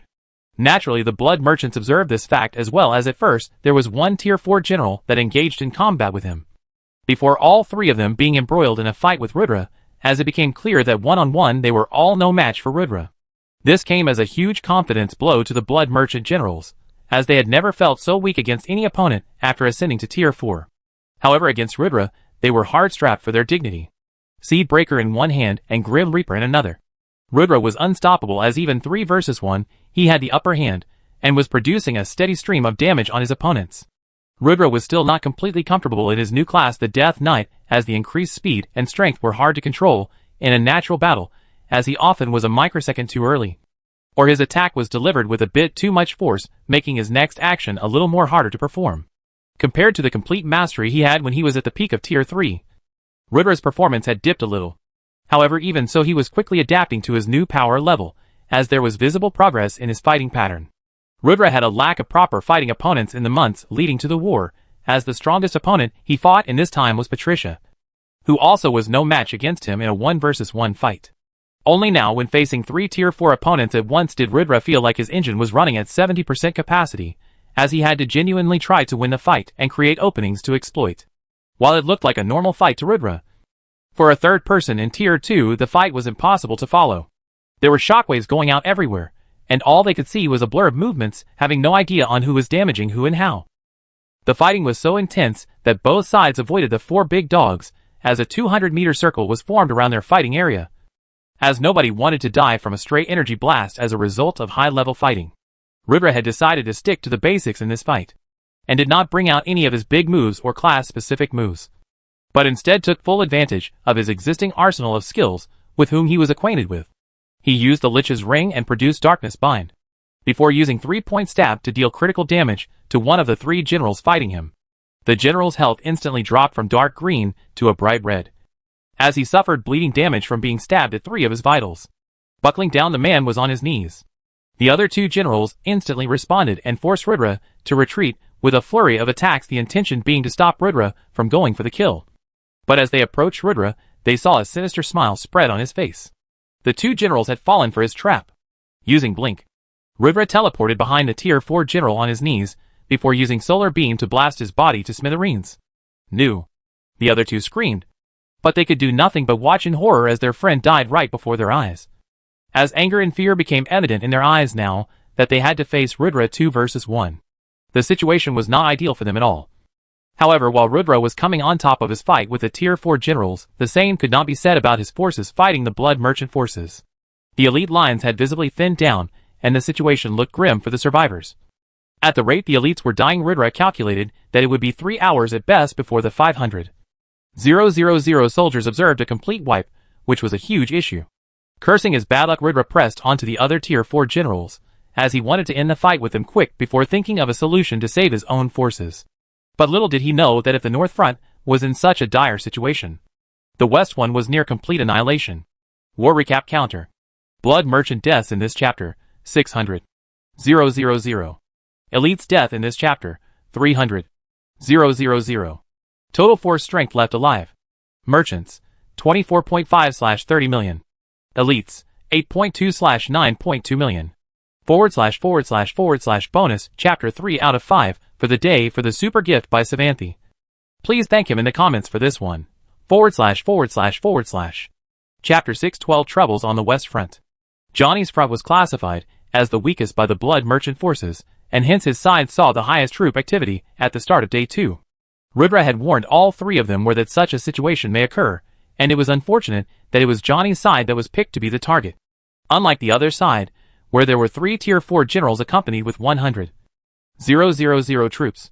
Johnny's side saw a total of 7 Tier 4 generals alongside 200,000 Tier 3 troops. It was pretty obvious from the start that they were pretty much pushed back from the start. Although Johnny had the help of 3 Tier 4 paladins from the church and 1 from the Empire, they were still outnumbered 7-4, and even if he himself took one on, there were still 2 of them allowed to roam as they pleased. This made the task of defending the wall impossible, as without Tier 4 forces to deter Tier 4 forces, one of them could literally run up to the wall and punch a hole straight through it. Thankfully, with River's foresight, Mediv was asked to cover the side which was pressed the hardest, and somehow, with the help of the mage tower and relentless attacking, Mediv managed to keep the 2 warriors at bay for the first 4 hours of the day. However, with his attack patterns becoming more and more predictable, the 2 were slowly but surely starting to gain ground, while the defending forces on Sir Johnny's side were near a complete rout. Johnny, who was already stretched to his limits by fighting against a Tier 4 opponent, formlessly realized the peril of the situation he was in. But he had absolutely no means to change the situation, as all he could do was pray for a miracle. If there was one thing that Johnny did not wish for, it was being the one responsible for the elites losing the war, as the division of responsibility was absolute, and should the west side fall, it would mean that he had failed the guild. After staying in the guild for so long, Johnny had grown attached to the kids, and he considered the guild to be family and his home. Hence its downfall affected him severely. However, miracles did not occur out of nowhere, and currently he had nowhere to go. With things being as they stood, the wall was to fall within the next 20 minutes if nothing changed. "Haha, you are finished," said the Tier 4 general fighting Johnny, as he saw the fear creep into Johnny's eyes. "To be fair, you never stood a chance. What did you take the merchants for? A chimp circus or your run-of-the-mill mercenary group? We are the representatives of the god Lucifer on Middle-earth. The chosen ones. You stand no chance against us." The general mocked Johnny, and exploited the desperation in his eyes to deliver a sword attack to his right arm. Johnny looked at his back, and saw the thinning defending lines, as there were hardly 40,000-50,000 troops left alive in his end. Is this it? He wondered as he resigned himself to the fate of losing. There was nothing he could do about it anymore. Dronacharya's POV.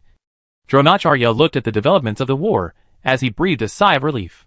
Seeing the elites finally on the losing end of the fight, his unstable mind finally found some relief, as he convinced himself that the elites were not in the possession of the handheld pulse cannon.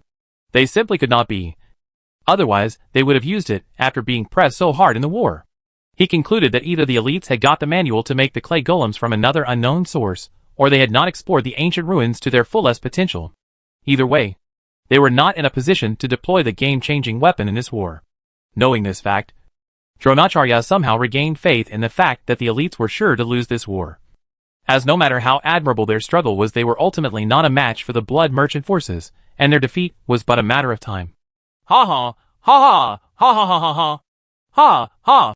Dronacharya laughed like a maniac as he paused ever so in between, thinking twice about whether he should really feel happy, or would the elites crush his happiness once again. However, once he covered all the possible angles, he truly laughed his sorrows out, as he rolled on the ground clutching his stomach as he mocked Rudra. "Shikuni, no matter how cunning you are, you still are an ant in front of the prophet. Be crushed like the insect you are." Ha ha ha. Dronacharya was truly on cloud 9, as he took to the forums to make yet another bold prediction. Today, before the sun goes down, Purple Haze City would be destroyed. The prophet. His post instantly gained a lot of attention, as he posted yet another selfie of him at the battlefield with a confident smirk plastered on his face. His perfect social debut had been ruined, but now was his chance to make a comeback, with a messenger delivering the news that the Western Front should fall any minute now. Another piece of good news came when the mercenary group that he had hired, the Sigma Boys, arrived at the battlefield after being delayed by a day on their journey. Looking at the 2 million strong reinforcements, Dronacharya had a hearty laugh as he redirected them in urgency to the western battlefield, where the chances of success were the highest. "Go! Go! Although you people are late, rush to the western battlefield." The wall should crumple any minute there. Go help the troops storm the city. Ha ha ha. Dronacharya commanded, as the Sigma boys instantly sprang into action. War recap counter. Blood merchant deaths in this chapter, 200. 000. Elite's death in this chapter, 200. 000. Total force strength left alive. Merchants, 24.3/30 million. Elites, 8/9.2 million. // bonus, chapter 4 out of 5 for the day. A bonus for hitting the GT target. Good job everyone. // Chapter 6:13 creates one's own luck. SMG's POV. Rebirth created 4 battle stations, and 2 special units in the preparation for the war. One special unit was headed by Mediv, while the second one was headed by SMG. SMG's unit was called the Camouflage Unit, as they were supposed to take the camouflage potions and hide deep inside the woods far from the enemy lines, and allow the enemy to pass through while being undetected. The idea was to stay hidden for one entire day before ambushing the hired mercenary help of the Sigma boys a day later, and enter the war, while being disguised as the mercenary group alongside the Grey International Sub-Guild whose members Rebirth had sent to outflank the opponents before the war began. It was an extremely risky mission, as the interception of such a large group without having a tough scuffle was a near impossible task. However, armed with the new and improved handheld pulse cannons, and being with the help of the 2 spies planted inside the mercenary group, SMG was in constant loop over all the movements of the organization. Originally scheduled to be surprise entrance into the war, the force of 2 million strong was a perfect injection of fresh cannon fodder to be used as per requirement by the blood merchants. Dronacharya had paid a ridiculous sum of trillions of dollars too for hiring this help, and it was his personal unit of whom he was the commander, and the reason why he was given a seat at the General's Council for discussing the war. However, little did the mercenary group expect that while moving through the dense forest trail, and only a mere 12 kilometers from their destination, they would be ambushed by elite forces, whom they could not even see from all the camouflage. A rain of handheld pulse cannon shots caught the enemy legion completely off guard, as while they drew their swords and shields, the Tier 2 forces were not a match for the powerful weapon, and their efforts to retaliate were literally like bringing a sword to a gun fight. Outmatched and outpowered and thoroughly taken off guard, the 2 million strong legion of the Sigma boys was wiped clean by only 200,000 elite soldiers in a fight that lasted only 3 hours. It was a completely one-sided massacre from which no Sigma boy was left alive to tell the tale, as the elite forces under the direction of SMG quickly changed into common-looking armors of varied quality, changing the appearance of the unit into a mercenary group made up of members of various professions and caliber. SMG and a few other senior assassins taking the appearance alteration potion posed as the leaders of Sigma boys, as the elites then united with the outflanking members of the true elites, Sub-Guild the Grey International members, to form a force of 2 million strong before marching towards the Blood Merchants' camp. Thanks to the information provided by the undercover spies, SMG already knew the rendezvous routine, and also knew that he was late by nearly 5 hours to reach the location at the predetermined time. Thinking of 100 excuses to make, he strutted confidently while meeting Dronacharya, however, to his absolute delight. The man suspected nothing, and just let the matter of them being late slide as if it was nothing. Perfect, thought SMG in his mind, as he behaved like an obedient underling and listened to all of Dronacharya's ramblings. When SMG was told that the western flank was about to fall, and he needed to go there as fast as possible, his heart almost stopped at the news, as he needed no further motivation to reach the battlefield as soon as possible. Hang on, guys. Please. Help is on the way. SMG screamed internally, as he rallied the entire legion behind him to the western flank traveling at top speed. SMG cursed his luck on his way to the western side, as thoughts about how he should have rushed in the march here, or how he could have wiped the enemies faster yesterday night kept haunting his consciousness. When he arrived at the western battlefield, he thanked the gods to see the western wall still intact. However, looking at the pitiful 20-30,000 elite soldiers struggling, SMG knew that it was only a matter of minutes before the troops lost all ground. Don't worry, guys. Help is here, thought SMG, as he rushed towards the battlefield like a madman. And behind him ran a whopping 2 million reinforcements. Meanwhile, on the forums, Dronacharya's comments sparked a lot of speculation, as people could not understand what this joker was doing on the Blood Merchant command unit. Why is this B***** barking again? Someone please feed him dog food. Is one time not enough for you? Do you want to be humiliated again? When will you learn that the elites simply don't follow the norms of common sense? Fool me once and it's my mistake. Fool me twice, and I am a fool. I believed you last time. And I will shave my head bald if I believe you again, you be asterisk asterisk asterisk asterisk. Anyone can see that the elites are losing badly here. It is no rocket science to figure out that they will lose soon. Prophet my asterisk asterisk. Whoever believes this phony prophet will grow a tail from their asterisk asterisk. Amen. Needless to say, the forums were not kind to the declaration made by Dronacharya, and hence, there were a lot of people who slammed him for his shameless declaration. Dronacharya, monitoring the situation closely, only snickered in response, as his confidence had become sky high when he saw his own mercenary group arrive at the scene. In his mind, the fall of the Western Front was a done deal, and nothing could change it anymore. But was it really the case? / bonus chapter 5 out of 5 for the day. This one is a bonus because why the hell not? I love you guys who like my content, and this is my appreciation for you all. Enjoy / Chapter 6:14 Reinforcements. SMG stormed the western battlefield with a heavy heart, as he could not imagine what Johnny must be feeling at the moment facing the threat of utter annihilation. The elites were a force that had been always accustomed to having annihilating their opposing forces in war, and had never faced such a setback themselves. Many who had joined the guild had even developed the notion that the guild was undefeatable and untouchable, as no matter how ridiculous the odds were, the elites always came out on top. It was due to this reason that the defeat on the western frontier would be a slap to their fantasy image of the guild, and a morale dampener for all the remaining forces. No, I cannot let it happen, thought SMG as the war on the western battlefield was still not over until the last elite was still standing.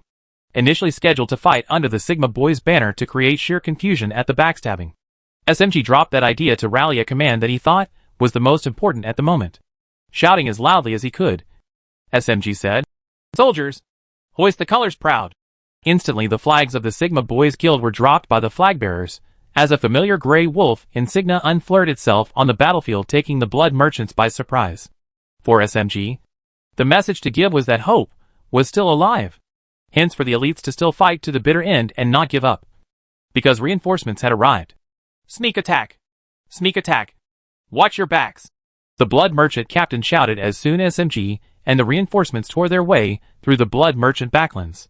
SMG charged with the 2 million soldiers at the exposed backs of the blood merchant forces, starting a pincer attack on the western battlefield, plunging it into utter chaos. What is happening? Was the thought that every single blood merchant had on the battlefield as soon they realized that an ally had backstabbed them. Dronacharya, that MOT asterisk asterisk asterisk asterisk F asterisk asterisk asterisk asterisk pimp asterisk has sold us out. There are no mercenary reinforcements. Only elite soldiers, ag, said one captain as he died to SMG's daggers. Johnny's POV. Johnny had lost all hope once he saw additional 2 million troops charge towards the western battlefield with a battle flag he was unfamiliar with. But for them to pass through the blood merchant camp without being attacked, it meant that the forces were most likely there to support the merchants. It was like having a bird poop on his head after his leg already landed in dog poop, as the misery seemed to keep piling up for him when he needed miracles the most. Looking at the heavens, he said, "I know you hate me. It is clear from how lucky I am. But save me this once and I will never ask you for anything ever again." Johnny pleaded God in his moment of vulnerability, and to his absolute delight, God responded. SMG unfurled the grey wolf insignia. For Johnny, seeing the familiar grey wolf insignia appear out of nowhere was nothing short of a miracle, as life re-entered his old bones along with the hope for survival. "It's not over yet. Western forces hold the lines." Johnny gave it everything he had, and the other soldiers, who were struggling just a minute ago, also saw the reinforcements arriving and found second wind of their own, holding their grounds till the bitter end. The tides of battle had turned. It was the misfortune of the blood merchants to be fighting in the Trident formation, as it was one of the weakest formations vulnerable to backstabbing the most. The result was that within half an hour the blood merchant attack lines were completely dismantled, as the flanking troops led by SMG were a slaughter crew that nobody could match up to, mostly consisting of high damage dealing classes like Dyes and Assassins. The unit consisted of the Black Ops and the Special Ops trainees of the Elite Academy specialized in the job of killing. This made the flanking unit nearly unstoppable on the battlefield, as they soon forced the blood merchant forces to turn to face them at the risk of leaving their backs exposed to the war machines at the wall. Looking as a third person, the elites looked like an incredibly lucky group to have helped show up at the critical moment that they needed help. However, only the elites themselves knew that it was Rudra's planning that made this situation possible, and had nothing to do with luck. Now, with the wall of Purple A's city on one end and nearly 2 million strong army on the other, the blood merchants found themselves in a situation between a rock and a hard place, as they had to pick their fights carefully. At the moment, turning their backs to the attacking army was more dangerous than being stabbed by arrows, and hence the direction of the war had changed completely. But it also meant that with fighting, while facing towards their own camp, there was no path to progress for the merchants. The Tier 4 generals understood this peril. But with only 2 of them having the luxury to run freely, as they pleased, as the others were fighting Tier 4 counterparts of their own, the possibilities were highly restricted. For even the Tier 4 generals facing a 2 million strong army, they needed time to cause tangible damage, and with SMG trying to keep one of them busy, it essentially left only one Tier 4 general to do as they pleased. Losses naturally mounted on both ends.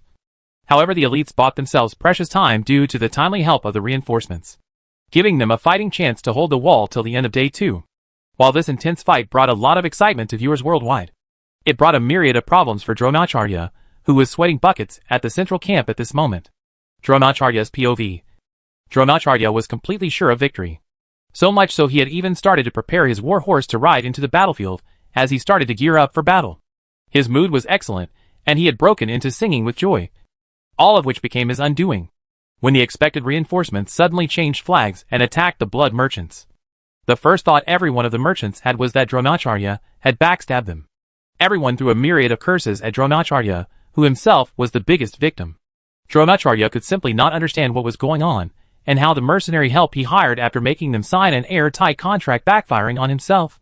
However, it was the disgusting looks that the others gave him within the central camp that truly made Dronacharya realize his dire situation. No. Not a no. This has nothing to do with me. I am innocent. I am innocent. I did not plan this. Dronacharya pleaded for mercy, as he saw several Tier 4 generals circling his way, with extremely unkind expressions on their faces. The fact that he was singing happily, while sending elite forces to backstab their army, and preparing a war horse to run away, did not help his case of innocence at all, as his plea was not bought by anyone. Getting on his knees, tears flowed out of Dronacharya's eyes, as he begged the others to give him a chance to prove his innocence. However, it was all for nothing. He was given the seat at the war council only because he promised to bring 2 million troops for the cause. But now that his promised force had betrayed the blood merchants, naturally it made Dronacharya a traitor. As Scarface arrived at the scene and looked into Dronacharya's eyes soullessly, Dronacharya knew at that moment that he was going to suffer a fate much worse than death. A myriad of emotions raging in his heart. He could simply not understand where he had gone wrong, or how was the mercenary force swapped by the elite forces. However, he knew one thing for sure, and that was the fact that it had something to do with his arch-enemy Shikuni.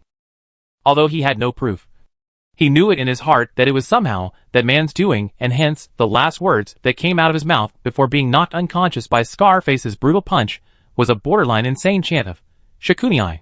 War recap counter. Blood merchant deaths in this chapter, 800. 000. Elite's death in this chapter, 200. 000. Total force strength left alive.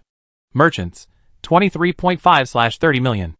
Elites, 7.8/9.2 million. Special note: the reinforcements are already a part of the total forces the elites have on their side, and not a third-party force. Hence, the total numbers will not be increased from them joining the fight. / next GT target 900.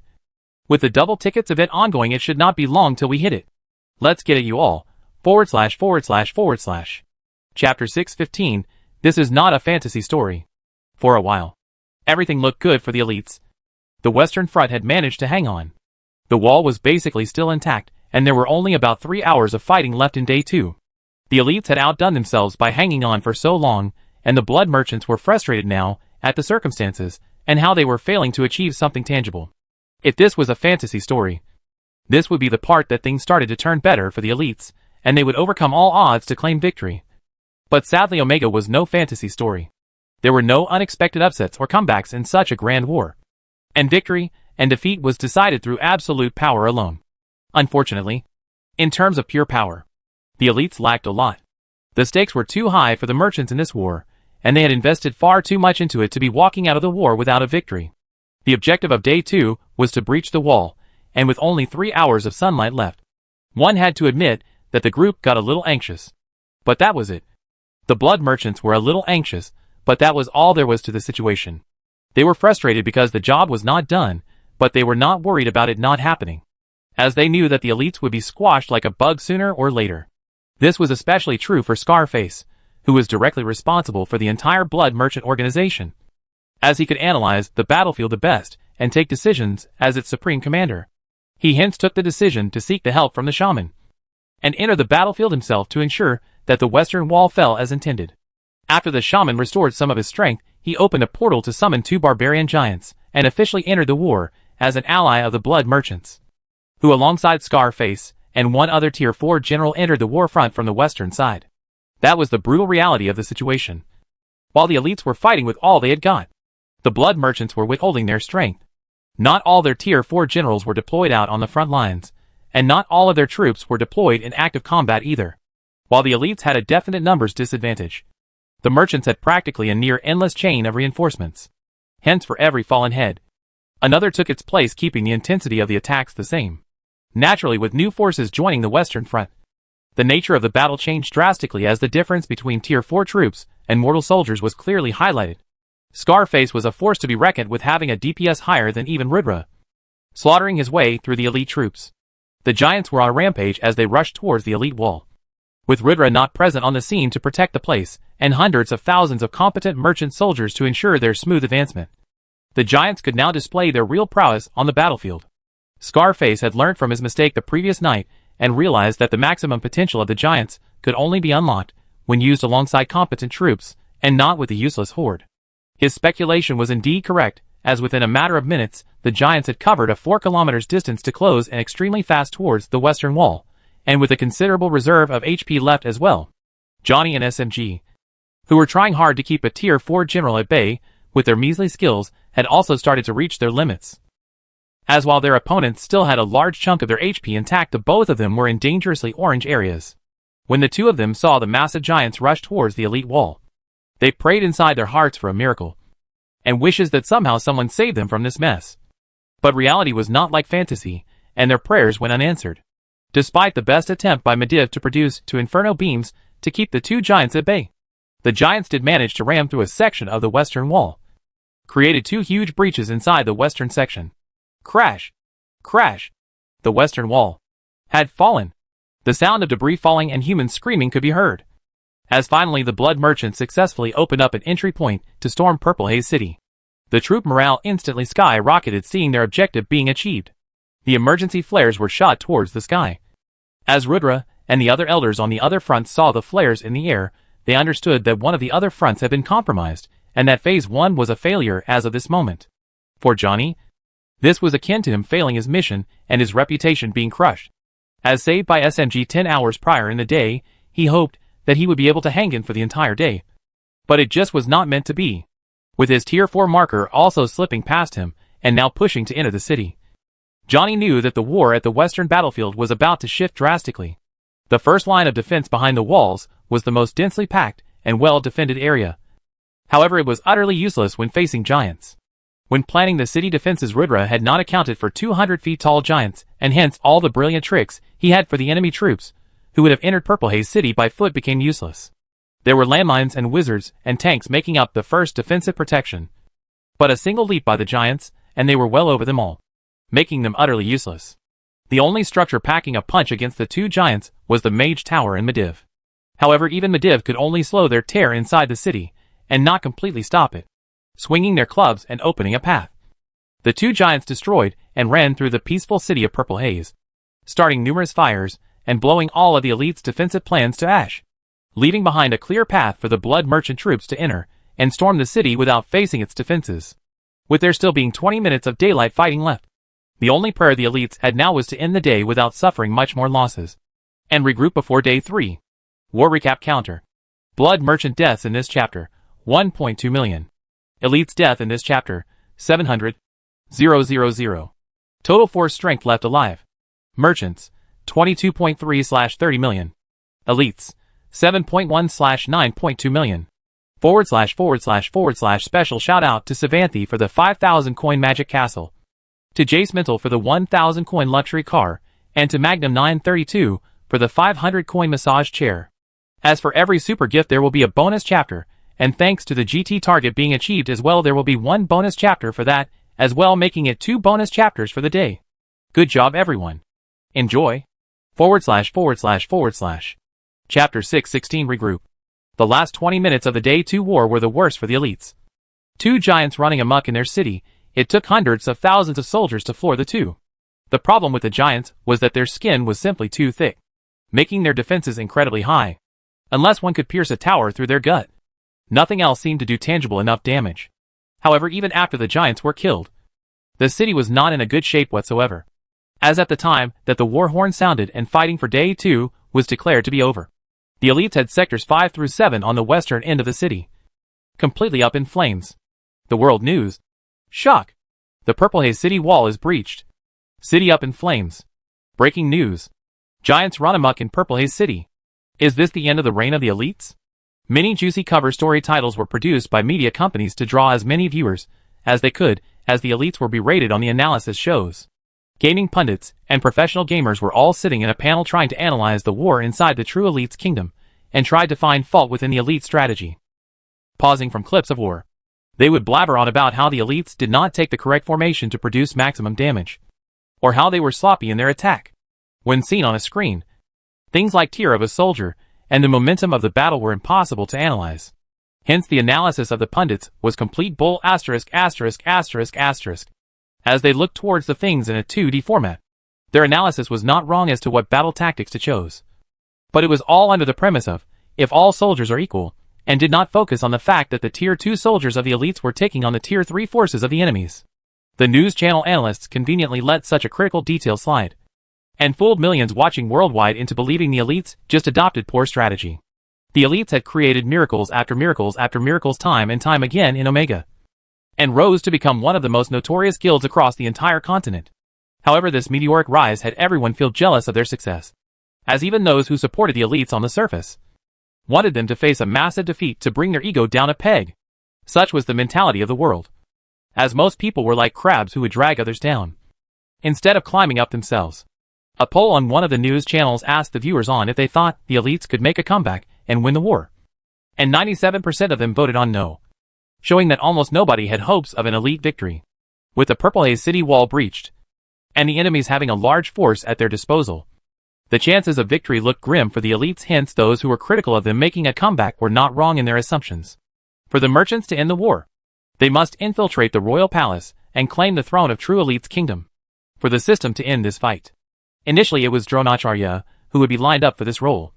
However, with him being put inside the gallows, now one of the blood merchants planned on ruling the country.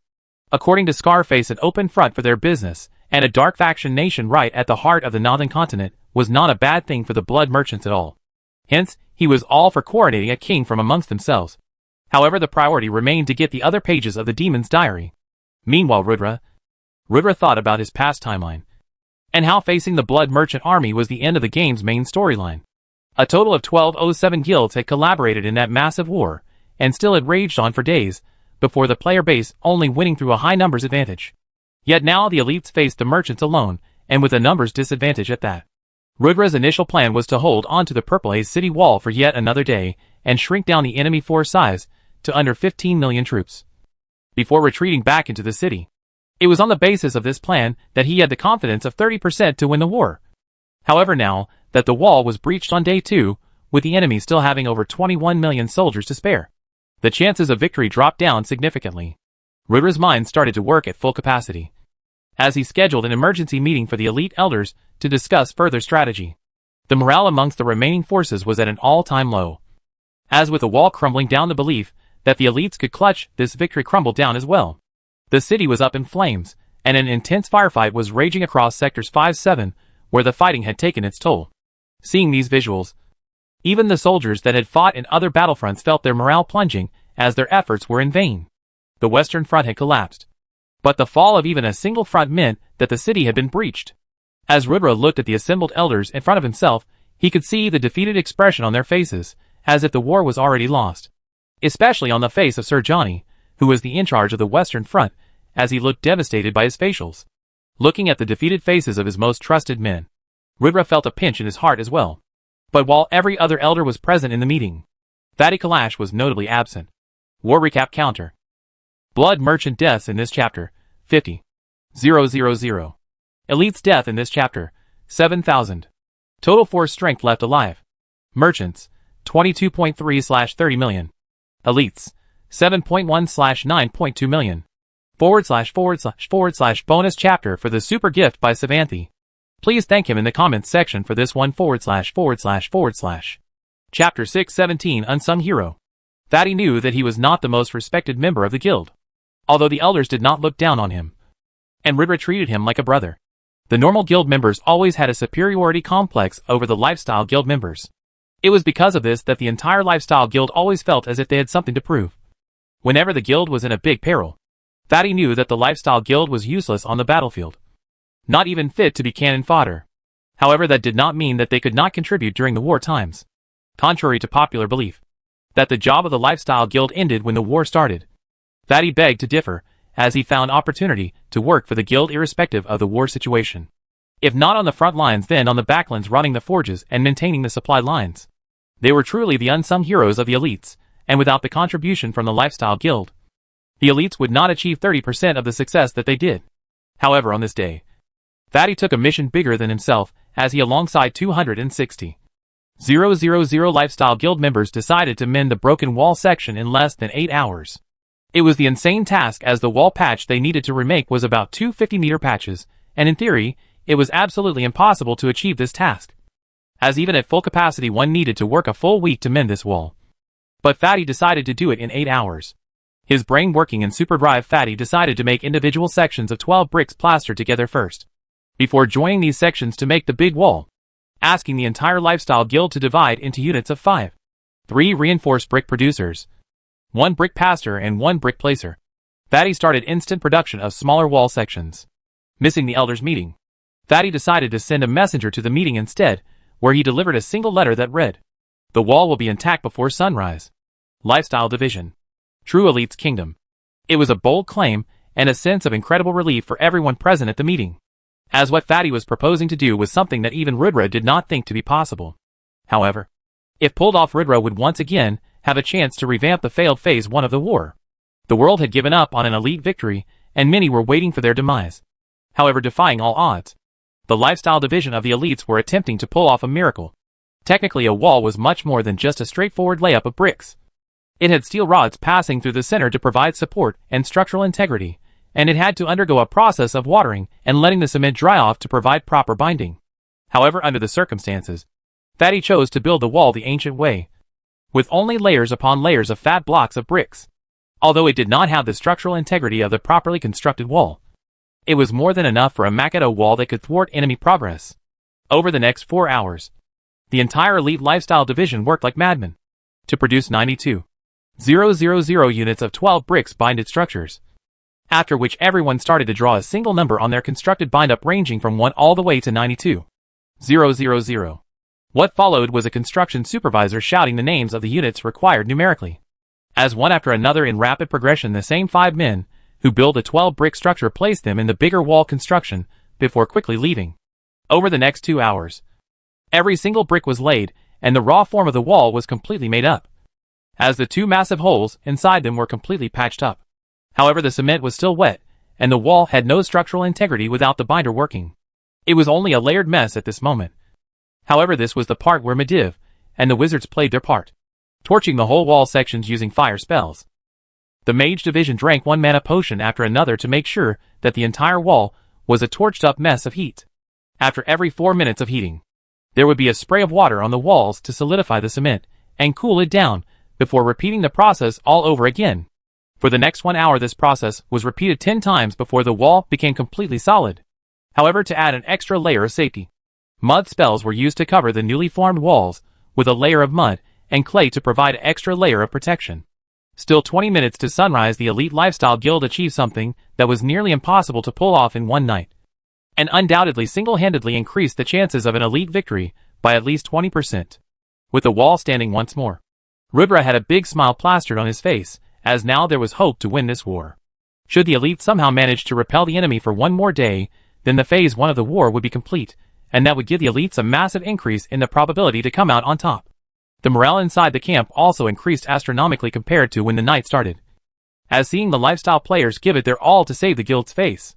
The others also felt a fire lit inside them to perform their duty as the warrior division to hold their lines on the battlefield. Actions were worth 1,000 words, and the actions of Fatty and his lifestyle division truly changed the momentum of the war. / bonus chapter for hitting the 900 GT target.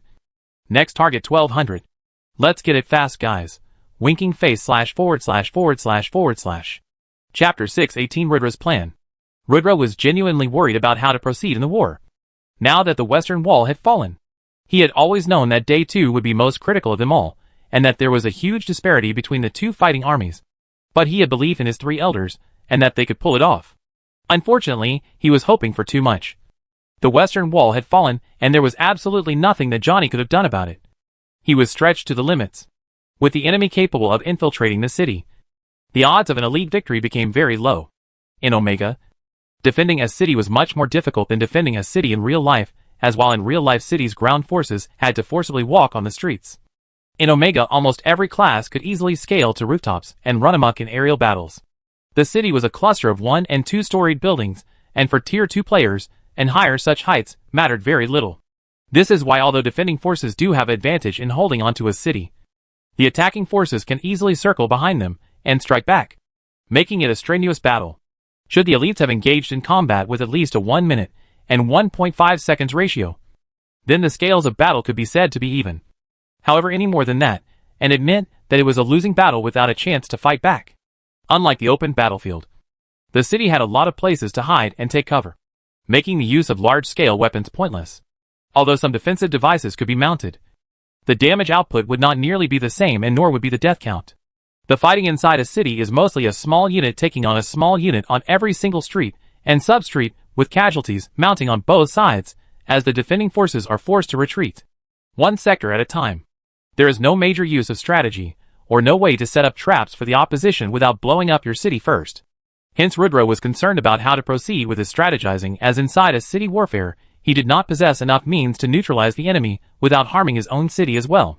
Should push come to shove, Rudra was willing to let Purple Haze City burn to ashes rather than being controlled by a foreign power. However, with Fatty assuring him that the wall would be completed once again and the holes would be sealed shut, Rudra found hope inside his heart once again. Although Rudra could not understand how it was logistically possible, he had complete faith on Fatty, who had never failed to deliver on a promise since childhood. With his assurance, Rudra could proceed to plan Day 3 as normal, and arm the troops with the handheld pulse cannons to give the blood merchants the beating of a lifetime that they would never forget.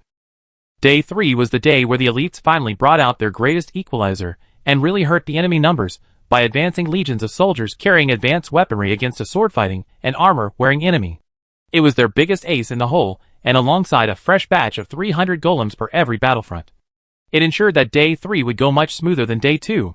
However, Rudra did not plan to use it from the get-go, wanting to lure the merchants into their trap first. Rudra wanted them to grow frustrated and send their full numerical capabilities to the battlefield before revealing the weapons on Hour 2 of Day 3 and starting the offensive. Rudra wanted to blast as many blood merchants as they could before they could plan a counter-strategy and show them truly what the true elites guild was made of. And that was exactly how Day 3 of the war started as well, with 1 million elite troops out on each front. This was the heaviest troop movement they had shown yet from their side. However, more than 50% were only Tier 1. When the war horns finally sounded, the blood merchants also responded and started the day with massive troop movement. As unlike Day 2 where they advanced moderately, this time there were 4 million troops advancing from every front, their foot movement rattling the entire earth as they marched on. For as far as the eye could see, there was only a sea of humans in battle armor, holding weapons and fighting with other fellow humans. If there was a philosopher present, they would undoubtedly feel saddened to see this scene, and hundreds of thousands die every few minutes. The troop movement was so dense that practically all arrows shot out from the ballista hit someone from the merchants without fail, giving a 100% hit ratio. From the elites' wall all the way to the 2 kilometers mark, the elites controlled that region, whereas the other 3 kilometers after that were jam-packed with blood merchants.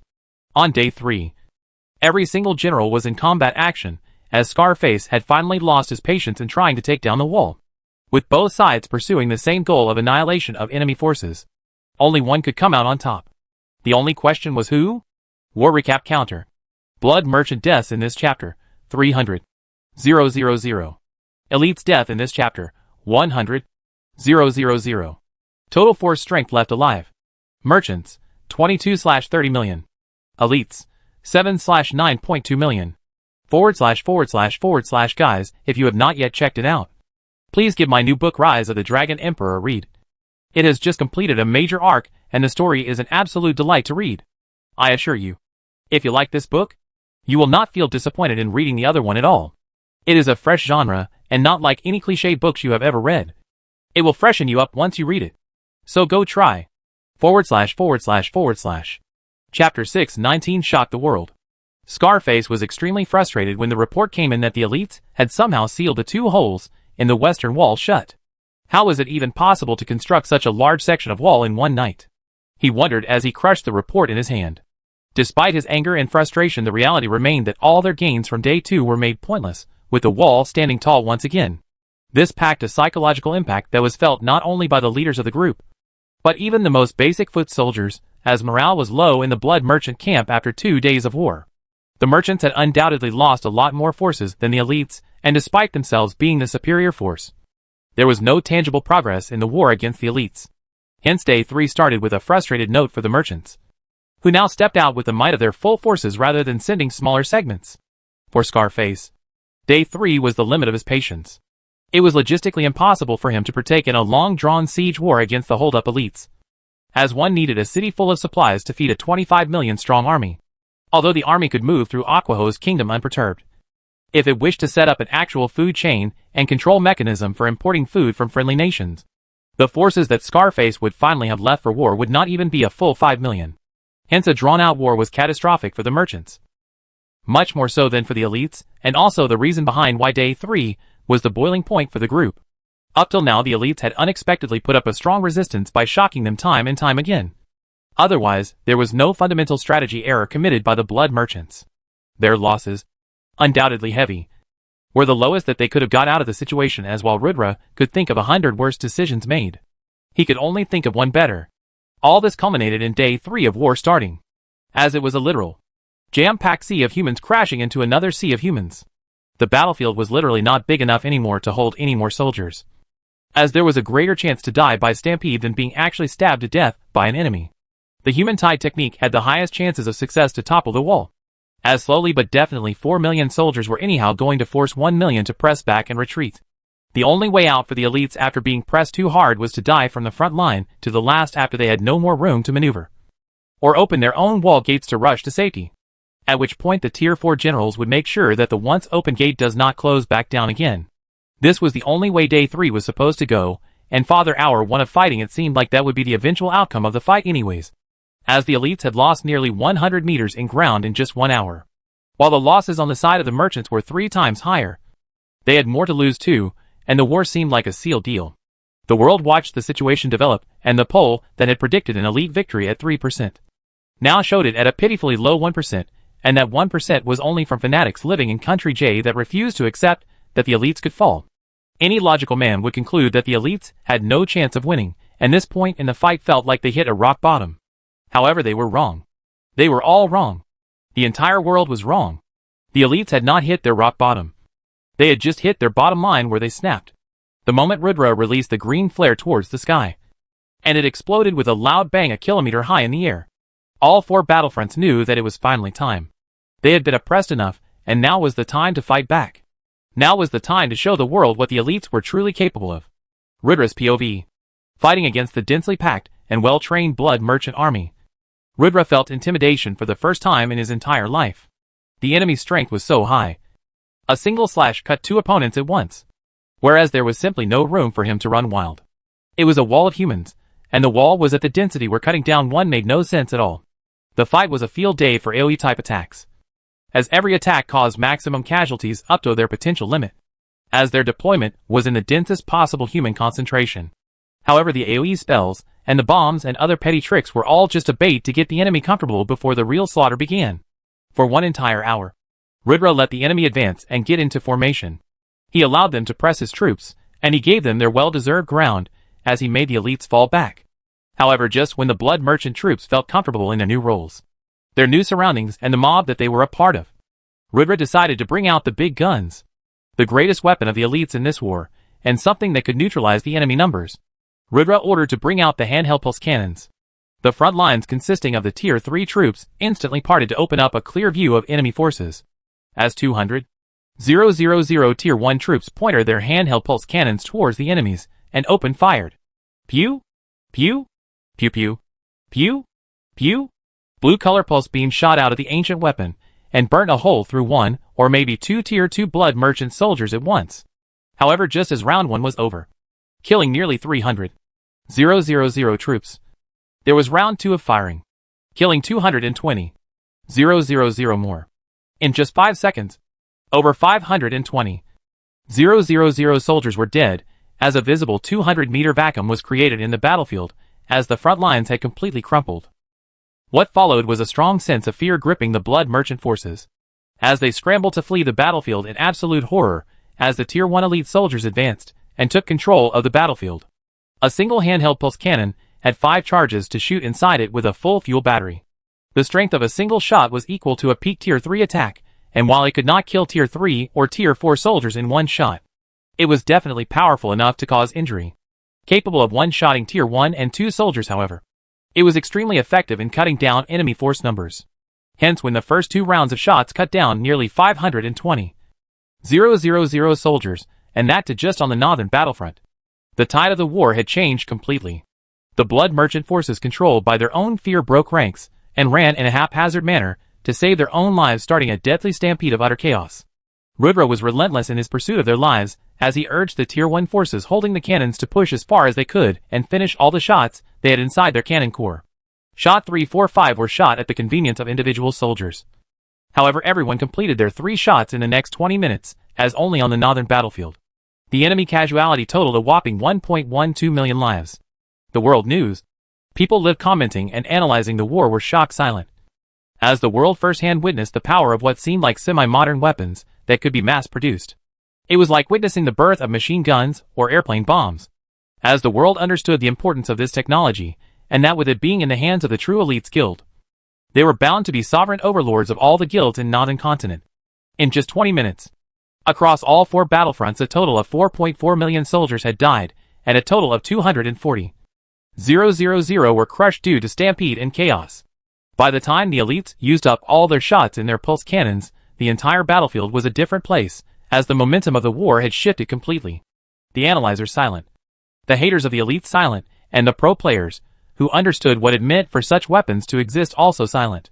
In 20 short minutes, the world was stunned silent by the elites, as the Supreme Guild once again showed why they were bound to become number 1 someday. The visuals of the blood merchant soldiers having a hole the size of a basketball burnt through their chest served as a bone-chilling warning for all the enemies of the elites. The message was clear: bow down or be killed. War recap counter. Blood merchant deaths in this chapter, 5 million. Elites death in this chapter, 60,000. Total force strength left alive. Merchants, 17/30 million. Elites, 6.9/9.2 million. / current progress for bonus chapters. 1125/1200 for GT bonus. 735/1500 for PS bonus. Calming guys. I know we can hit at least 1 target every day. Let's go get it. / Chapter 620 Upper Hand, Rudra's Test. Losing such a heavy portion of the blood merchant army, Scarface was naturally not happy at the developments, and while the situation demanded that the forces retreat and regroup, he was not at all happy about it. The war conch was blown, and the out-of-shape blood merchant army steadily disengaged from battle and retreated back to their own camp, bringing a temporary stop to the fighting at day 3. The war pact that he and Rudra signed was only effective for 3 days and 2 nights, which meant that even after the sun went down today, there would be no system compulsion to disengage the fight. Only a 10 minutes cooldown period to mark the expiry of the war contract. This meant that from here on out the war would have no breaks, and there would be no more chances for the troops to gain a breathing room. Scarface knew the implications of this full well, as from here on out one would enter the final phase of the fighting, which would be an intense struggle to decide a winner. From his experience in the war so far, Scarface understood 2 things perfectly well. 1. Shikuni had to be taken out by hook or by crook, as he was the backbone of the entire army. 2. No matter the loss, no matter the cost, even if the Tier 2 Legion had to die like cannon fodder, the next time the army went out, from every single side of the battlefield, there should be holes in the Purple Haze City walls on all 4 battlefronts. The wall fighting gave the elite archers and machine operators cover to keep mounting damage without putting themselves in harm's way, and was the only reason why the blood merchant death count was so high. Scarface had no doubt in his mind that should the Tier 4 generals go all out, they should be able to punch a hole in the walls through their own special moves, and that was all that mattered at the moment. Although they did not have the same ridiculous amount of soldiers to be killed after the recent massacre that they suffered, they still had more than enough to win this war. The blood merchants had underestimated the elites. Although Scarface was careful, and he thought that he had probed the elite's strength to the limits, he was wrong. On day 2 there were not many unexpected cards revealed by the elites, except the betrayal of Dronacharya, and even when the wall on the western front fell, the formidable hand cannon's existence was not revealed. Rather, on day 3 there was still such a massive surprise waiting for them. Scarface hence realized that he has underestimated the elites, who still had such a trump card hidden. The enemy had truly hidden their strength quite deep.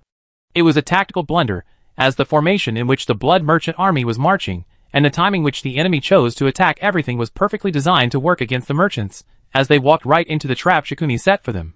Scarface now respected Rudra for the fine schemer that he was, and gave him bonus points for stretching this war for so long. However, this also made him the target with the highest bounty on his back. And now Scarface was coming to claim it. The Dark Shaman, who also had personal interest in Rudra, had now recovered sufficiently as to fight with his full power, as he asked Scarface a simple question. I only have 3 giant barbarians left to summon. What do you wish to do? Scarface felt a pinch in his heart at this news, as the giants were the most effective weapon to topple the walls that the blood merchants had in their arsenal. The giants were unstoppable inside the city as well. However, with only 3 of them left to summon, they could not cover all 4 battlefronts. Taking a deep breath, he said, All the generals, listen to me carefully. This time we roll out in the arrowhead formation. No matter the losses within the next 2 hours, I want all of you to have infiltrated the wall from your respective sides. No matter the cost of troop death. For the southern, western, and eastern battlefronts there will be 1 giant with each of you, whereas me and the shaman will personally fight the battle at the northern front and blast the gate right open for our troops to enter. This is it. No retreat. No mercy. Glory to Lucifer. Glory to Lucifer. The generals shouted in unison. A few moments later, Rudra was making his own speech at the elite's camp, as he made it abundantly clear for the soldiers standing alongside him that this was their last chance to have a moment's rest. As from the time that the blood merchant army came out again, this war would enter its final phase.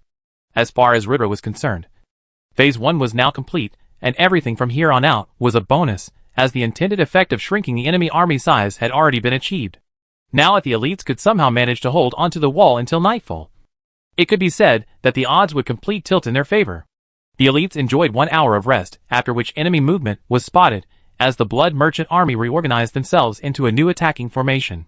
This time, the army was spaced properly, making their density quite low, and there were cavalry and tank units layered out with the attacking squadrons, as they took a mysterious arrowhead shape in their marching approach. Rudra instantly realized the genius of the marching formation, as he commended Scarface to come up with such a creative solution to minimize loss of human life on his end. As the war restarted for the final time, while in the northern battlefield there were no giants, the other 3 battlefields instantly recognized their biggest targets and focused on the giant club-swinging beasts that threatened to run amok in their territory. Shockingly, all 24 generals of the blood merchant army were out fighting this time alongside their full Tier 3 legion, and the resulting force was an extremely formidable army that was impossible to resist, providing cover to the giant. 4 generals and 5,000 Tier 3 captains cleared the path for the giant to simply walk unopposed, as without taking too much damage. As within 30 minutes of the war restarting, the giants had reached the 1-kilometer line and were progressing towards the wall steadily, while a brutal battle ensued between the foot soldiers and the Arrowhead Legion. The crafty formation in which Scarface arranged them made the battle pretty evenly matched, as the casualties to incoming arrows was minimized. The cavalry were the damage dealers that had mobility. The infantry were the cannon fodders that took the pitfall when needed, and the tanks were the protectors that ensured that the more valuable troops, like archers and wizards, did not fall prey to useless stray shots. Karna, Neatwit, and even Johnny faced the same problems of helplessness as within 1 hour after the war restarted. All 3 battlefields of south, west, and east were breached by the blood merchants as the fighting spilled into the city. Naturally, for the elites the priority was to take down the giants, and unlike last time when they allowed the giants to run amok within the city, the elites were better prepared for such an event to occur this time, and took care of it early on, building harpoon-like devices attached with ropes. The moment the giants entered the city, thousands of elite soldiers shot their bodies with harpoons, and pulled the giant down with all their strength to eventually topple them down, before bombarding their fallen back with bombs and handheld pulse cannon shots for the kill. However, although the giants were killed, the fighting did spill inside Purple Haze City, and losses started to mount quickly on both ends.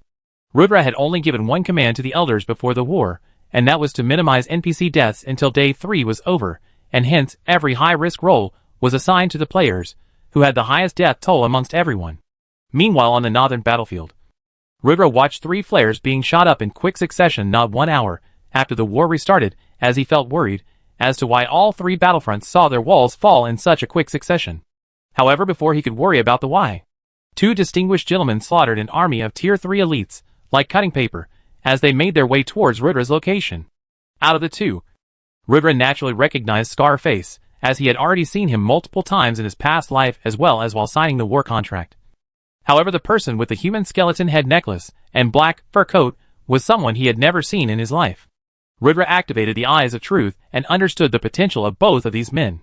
Scarface stood at the pinnacle of Tier 4 at level 477, while the other man was at level 469. Undoubtedly extremely influential figures in game, and unmistakably hostile towards him. Naturally, Rudra did not back off seeing the 2, as he activated his aura skill and crossed his swords as to taunt the duo into attacking. However, while everyone else in the world may see the black smoke around Rudra as a visual aura skill, the dark shaman felt the aura of death coming from Rudra strongly. The shaman's lips hence curved in a malicious smile as he said, "Servant of Hades, alas we meet!" / A big shout out to Dripplers Inc. for the 5,000 coin magic castle. The patronage really motivates me a lot and ignites a passion in me for writing even better content. So thank you for the boost of motivation. As with every super gift, there will be a bonus chapter that follows today itself. And thanks to your contribution, we also hit the GT target, so we will make it to / Chapter 621 Rudra v Scarface. Alas we meet, servant of Hades, the shaman said, giving a menacing smile to Rudra. In the absence of Hades, the special class shaman was created that was able to manipulate the laws of death, with the overlord of death gone. However, unlike those who actually wielded the power of death, the shaman could not bring the dead to life or perform the complex spells that death mages could perform. A shaman was basically a second-rate substitute for the real wielders of death. Hence, for the shaman, either subduing or eliminating Rudra was of paramount importance. Should he be able to turn Rudra into his slave, then that would be the best possible outcome for him to achieve, as having a slave capable of wielding death magic was his ticket to global domination. However, since enslaving a Tier 4 warrior was no easy task, the shaman knew that if he could not enslave Rudra, he must eliminate him. The shaman had absolute confidence in defeating Rudra, as although Rudra was undoubtedly a formidable opponent who could even transform into a huge avatar, the kid was still a far cry from matching his own power level, and with Scarface present in his corner as well, victory was assured. Rudra was confused as to how the shaman was able to determine his connection with Hades, but his experience of playing Omega taught him to quickly connect the dots. As he figured out who he was, his deduction capabilities told him that the guy who tried to curse him but buffed him, and the guy who summoned the horde at the end of day 1 was probably the person standing in front of him. Smiling back with equal menace, Rudra said, "Ah, you must be the gentleman who gave me the strength buff. Thank you so much for that." Rudra said this in the most Karen-like way possible, as he copied annoying mom accent to the T. The shaman's eyes twitched as he seethed in anger after hearing Rudra's words. The explosion caused by the curse going wrong blew off his entire hut and damaged a lot of precious ingredients he had collected over the years. The shaman was still upset over that event. However, Rudra calling it out so shamelessly made his liver turn green with anger. "Die!" Wasting no time in chit-chatting anymore, the shaman instantly shifted gears as he raised his 2 arms towards the sky and summoned about 5 4-armed orc-like creatures from the mud. The creatures rushed towards Rudra with a sword in all 4 of their arms, as Scarface charged with them, entering the fight early. Rudra suddenly found himself surrounded by 21 sword attacks as he needed to use the skill, Swift Retreat, to fall back without being hurt. However, even while falling back, Rudra had already thought about his next move as he used Darkness Bind, along with Darkness Blast and Stormbringer, to kill 3 of the 5 orcs attacking him, while the 2 orcs left standing were a little slower to react. Within a split second, Scarface was threateningly close to Rudra as he kept up intense attacking pressure. It was a full 1.9 seconds later that the 2 orcs joined in on the attack as Rudra finally started to receive actual damage. Ever since the war truly began, saying that Scarface was strong would be an understatement. As for the first time from fighting against someone, Rudra felt a mountain-like pressure weighing in on him, wearing him down. The sheer force of strength behind the man's every sword strike was monstrous, and produced energy waves going out randomly after colliding with Rudra's swords. Rudra could feel that had he been using the elven sword it would have cracked under the incredibly strong attacks by Scarface. However, the Grim Reaper and Siege Breaker were high-grade swords, and could actually handle the attacks from Scarface. To make matters even worse, the shaman kept throwing weird gooey potion things at Rudra, and it was irritating to knock the gooey acid potion like bottles off, while being suppressed by Scarface and 2 large orcs. However, seeing the ground sizzle beside him, where the bottle he knocked off crashed, Rudra understood that if he let such an bottle hit him, he would most likely lose at least 7–10% of his HP chunk. Instead, redirecting the bottle towards the 2 4-armed orcs, Rudra managed to get rid of the excess trouble as he attempted the 3-point strike skill to damage Scarface. Block. Block. Parry. Rudra's 3-point strike only needed an execution time of 0.4 seconds. Yet in 0.4 seconds Scarface was able to block 2 attacks and parry the third one to set up a counter of his own. The guy was in a league of his own, and truly invincible under Tier 5, standing at the pinnacle of Tier 4 warriors in the Northern Continent. Had it been any other Tier 4 player other than Rudra fighting him at this moment, with such a large level difference, he would most likely be 70% depleted of his max HP, and that too, without Scarface using any of his fancy moves. Only a freak like Rudra, who had double the stats of an average player, could stand toe-to-toe with someone with twice his levels. Even then, he was on a slight losing position. Scarface's counter grazed his cheek to draw 1 drop of blood as Rudra lost 5,000 HP. The sword's initial trajectory was pointed at his neck, and would have decapitated him if it connected. However, Rudra managed to weave around it at the last possible microsecond. The world watching on. If there was ever a peak-level fight in Omega, this was it. Unbelievable fast-paced and high intensity. It was a clash of the titans. / bonus chapter for the super gift by Dripplers Inc. Please thank him in the comments for this one, as we have also hit the GT target. Another bonus chapter coming right up. Enjoy. / Chapter 622 Shikuni vs Scarface 2. Rudra relished the feeling of an intense battle, as although Scarface pressed hard on him, his face had a joyous expression, as he pushed himself to match Scarface attack for attack and move for move. Although the fight was being fought at incredibly high speeds for the third person's perspective, it was very slow in Rudra's POV. It was a good thing that Scarface was hideously ugly, and the only facial features worth noticing on him were his scars. As if he was a beautiful lady, Rudra might have fallen for him, considering how much fun he was having in the fight. Putting that repulsive thought out of his mind, Rudra decided to pull a fast one on Scarface as he used Cloud Feet to momentarily increase his speed of attacks. Becoming weightless, Rudra danced on the battlefield as if he was teleporting as Scarface was forced on the defensive from his continuous barrage of attacks. Bam! Bam! Bam! Sword attacks so strong that the collision could be felt from even 100 meters away were produced in rapid succession, as Rudra drilled in on Scarface's body, managing to land a consecutive attack combo of 16 sword cuts. Rudra took about 7% chunk of Scarface's max HP before the Dark Shaman interfered to make Rudra retreat. A shocked expression could be seen on Scarface's face, but it quickly turned into a wide grin. It had been a long time since Scarface had met an opponent as skilled as Rudra, and the idea of a good fight pumped him as well. Pointing his sword towards Rudra, he said, "You're not half bad for a kid." Saying these words, Scarface retaliated with the skill, End of World Slash. A peak tier 4 skill that was the upgraded version of the World Slash that Rudra used with the Elven Sword. A terrifying sword slash that tore through the fabric of air and earth alike as if it was butter.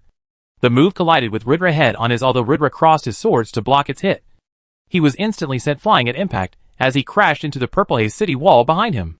However, it was not the end of the attack, as only a split second later the attack itself found its way to the Purple Haze City wall, and sliced clean through from a section of it to breach the northern wall that was still standing. Buried under the rubble from the wall was Rudra, who lost a whopping 12% of his max HP despite wearing the Doom armor, and actually blocking the attack when it first came towards him. The attack was a small taste of Scarface's true power, and a reminder to Rudra to not get too cocky, as this opponent that he was facing was no ordinary man at all. Digging himself out of the rubble, Rudra saw the duo of Scarface and the Dark Shaman walk towards him in a cool, unrushed stride, as the shaman produced hideous-looking trolls with every snap of his finger. On both of their faces was plastered an evil grin that said, "Do your best, weakling." However, Rudra just laughed it off as he dusted the dirt off his robes. Nearly 100 Tier 3 mutated trolls rushed towards Rudra, but this time Rudra was not interested in playing with them at all. Using the skill, Death Legion, Rudra awakened his army of dead as thousands of undead Death Knights and a few elder liches tore through the ground below to appear by his side.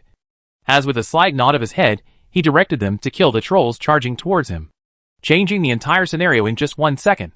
Rudra went from being outnumbered to outnumbering the two as he joined the ferry to attack Scarface. Meanwhile, in other parts of the city, the sun had almost went down, and the fight had completely spilled inside Purple Haze City.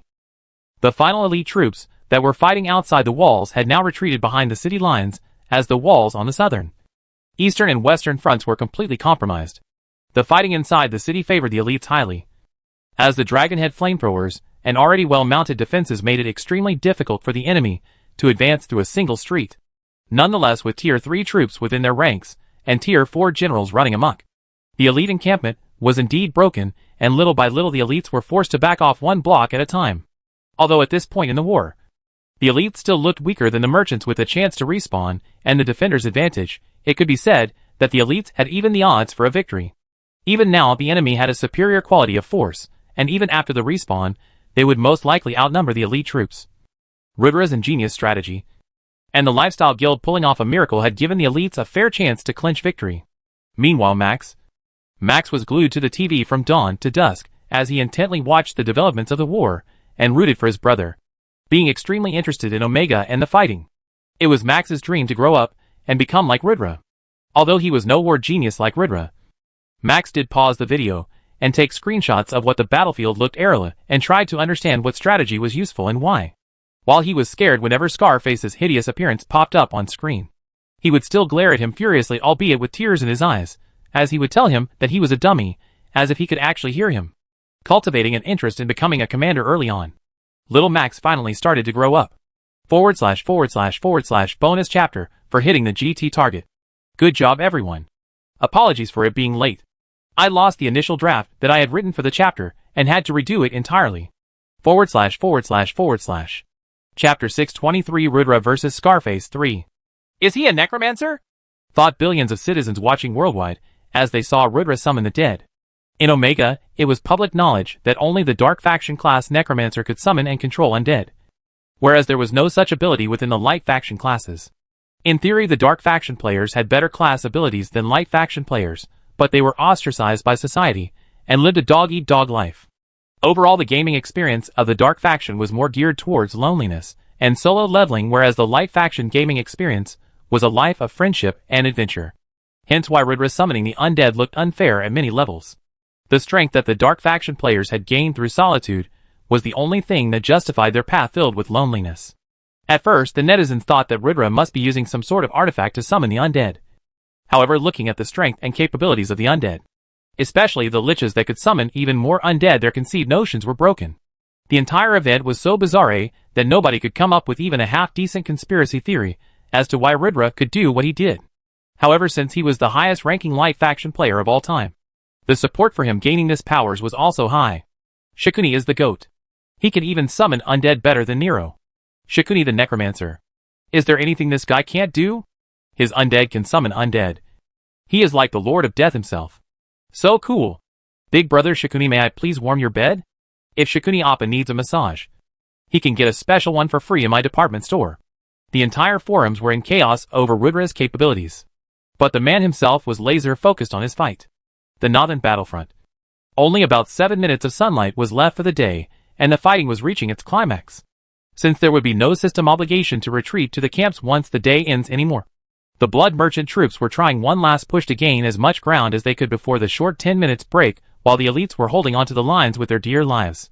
The Dark Shaman was irritated to no limits, as the undead summoned by Rudra kept swarming him and pinning him down, as to his absolute shock, the quality of undead summoned by Rudra were no less than his own capabilities. It was the shaman's lifelong dream to be able to control the dead. However, he did not have the strength required to do it. But now Rudra could do it with a casual flick of his finger, and this enraged him to no end. On top of that, Rudra was essentially an assaulted who did not specialize in the way of the dead at all. Yet his capabilities were comparable to his own. Someone who had been practicing the dark arts for over a century. The shaman without the human blood and the runic summonings could only summon tier 3 beasts at best, and with Rudra able to rival that in his own liches, he essentially equaled the shaman's power. With the shaman suppressed, Rudra could finally focus on giving Scarface a piece of his mind, and use a few undead as his own sacrificial lambs to create an opening for attack. He used the move, Twin Blade Cross Slash, followed by One Leg Leap and Claymore, to create the perfect trap for Scarface, as two Tier 2 undead pushed at him from two opposite sides. The timing of the attacks was such that Scarface could only defend against one successfully, and since he chose to block the attacks of the two undead and the Twin Blade Cross Slash, he was left vulnerable for the aerial attack Claymore, as Siege Breaker landed a strike right at his temple. 150. 000. A massive amount of damage was registered as Scarface staggered and received a brand new scar to his face as blood dripped from his open wound. You have stunned the enemy for 1 second. Rudra saw his opening way before the system notification ever appeared, as he instantly used Blink to close in on Scarface and used his favorite attack, Solar Beam, to blast him at point-blank range. Rudra's attack sent Scarface flying as he punched a hole through the northern wall, and was sent outside the city with a ton of wall debris falling over his body, as he was buried behind rubble. Although he was sent away, Rudra knew that the guy had put up a defensive barrier at the last second and did not take the entire brunt of the attack, losing only 12% of his max HP to both attacks combined. Nonetheless, as the man dusted himself off from the rubble, Rudra returned the SNY remark that Scarface had told him only a few moments ago. Not bad. For a kid. Come greet your daddy be asterisk asterisk asterisk asterisk. Scarface was no fan of such trash talking, as he immediately gripped his sword hard, and it started to hum with incredible power, as he prepared a big move. Unfortunately for him, however, right at this moment, the war conch sounded, as the sun went down completely, as the war entered a 10-minute cooldown period. Although Scarface was seething internally, he did not follow through with the move, as he toned his powers down, and gave a deathly glare to Rudra. Pointing his sword towards him, Scarface said, "You dare call me the glorious servant of the almighty Lucifer AB asterisk asterisk asterisk asterisk. Ha ha ha. How insolent. Although I'm no scum, and would usually never go this far. You have forced out the evil inside me. Let it be known that when I conquer this city, the women of this city will be playthings for my men, and the men would be slaves without rights, while the children will be forced to do manual labor. Tales will be told of how, because of the mad King Shikuni, who antagonized the one man who he should not have antagonized, and the city of Purple Haze suffered for his sins. For an eternity." Scarface delivered a bone-chilling threat to Rudra. He was completely riled up. Continuing, he said, "What just because you land 2 punches on me you think you are better than me? Let me tell you at this very moment, boy, not even your Emperor Cervantes dares to fight me. I am unrivaled in this continent, and way out of your league.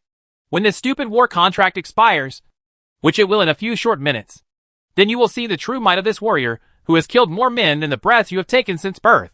Don't you dare look away from me, boy. Listen to me." Scarface kept rambling, but after listening a little, Rudra just plain waved him off, as he walked inside the city, completely ignoring the ramblings of the madman, as he drank a max stamina potion followed by a max HP potion, followed by a max mana potion. Thinking about the fight with Scarface, Rudra started to think about how to use his anger to his advantage, and end his life for once and for all. Having done everything he could as a commander, now he was needed as a warrior who could deliver the enemy leader's head on a silver platter. The elites had no more cards to play in this war, and no more hidden tactics. At this very moment, hundreds of thousands of elites were rushing out of the Church of Life, as they took advantage of the 10-minute reset period, and rejoined the war again, and with their rebirth the last ace in the elite's pocket was used.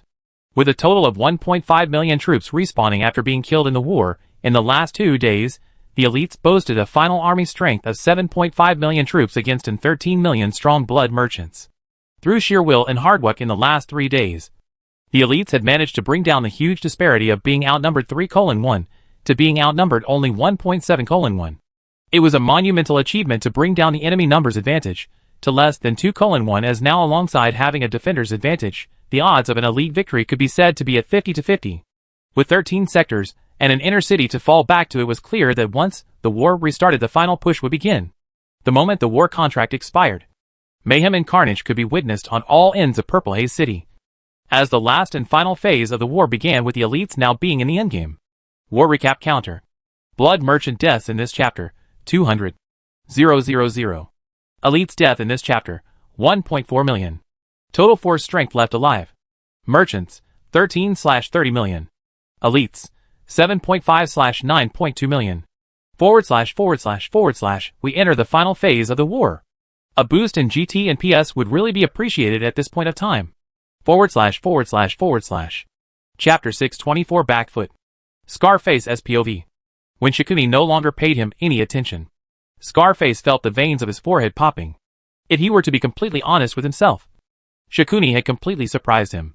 He could not probe Shikuni's true strength, as no matter how many times he inspected him, there would be no reading for Shikuni's power. The last confirmed report estimated Shikuni's power at level 200 just 4 months ago, after which there was speculation that he miraculously ascended to tier 4 in that short time frame. Scarface did not think it was possible to gain 40 levels, and also attempt the tier promotion quest in just 4 short months, as leveling did not work that way. But even if it did, there should still be a 240 level difference between him and Shikuni. He was practically double Shikuni's level, and yet fighting at 70% of his peak strength, he was still blown away by Shikuni. This was something he was unable to accept, as it put a taint to his undefeatable and unrivaled warrior image. Although he was not going all out, fighting at 70% of his peak strength, he was not taking the fight lightly either.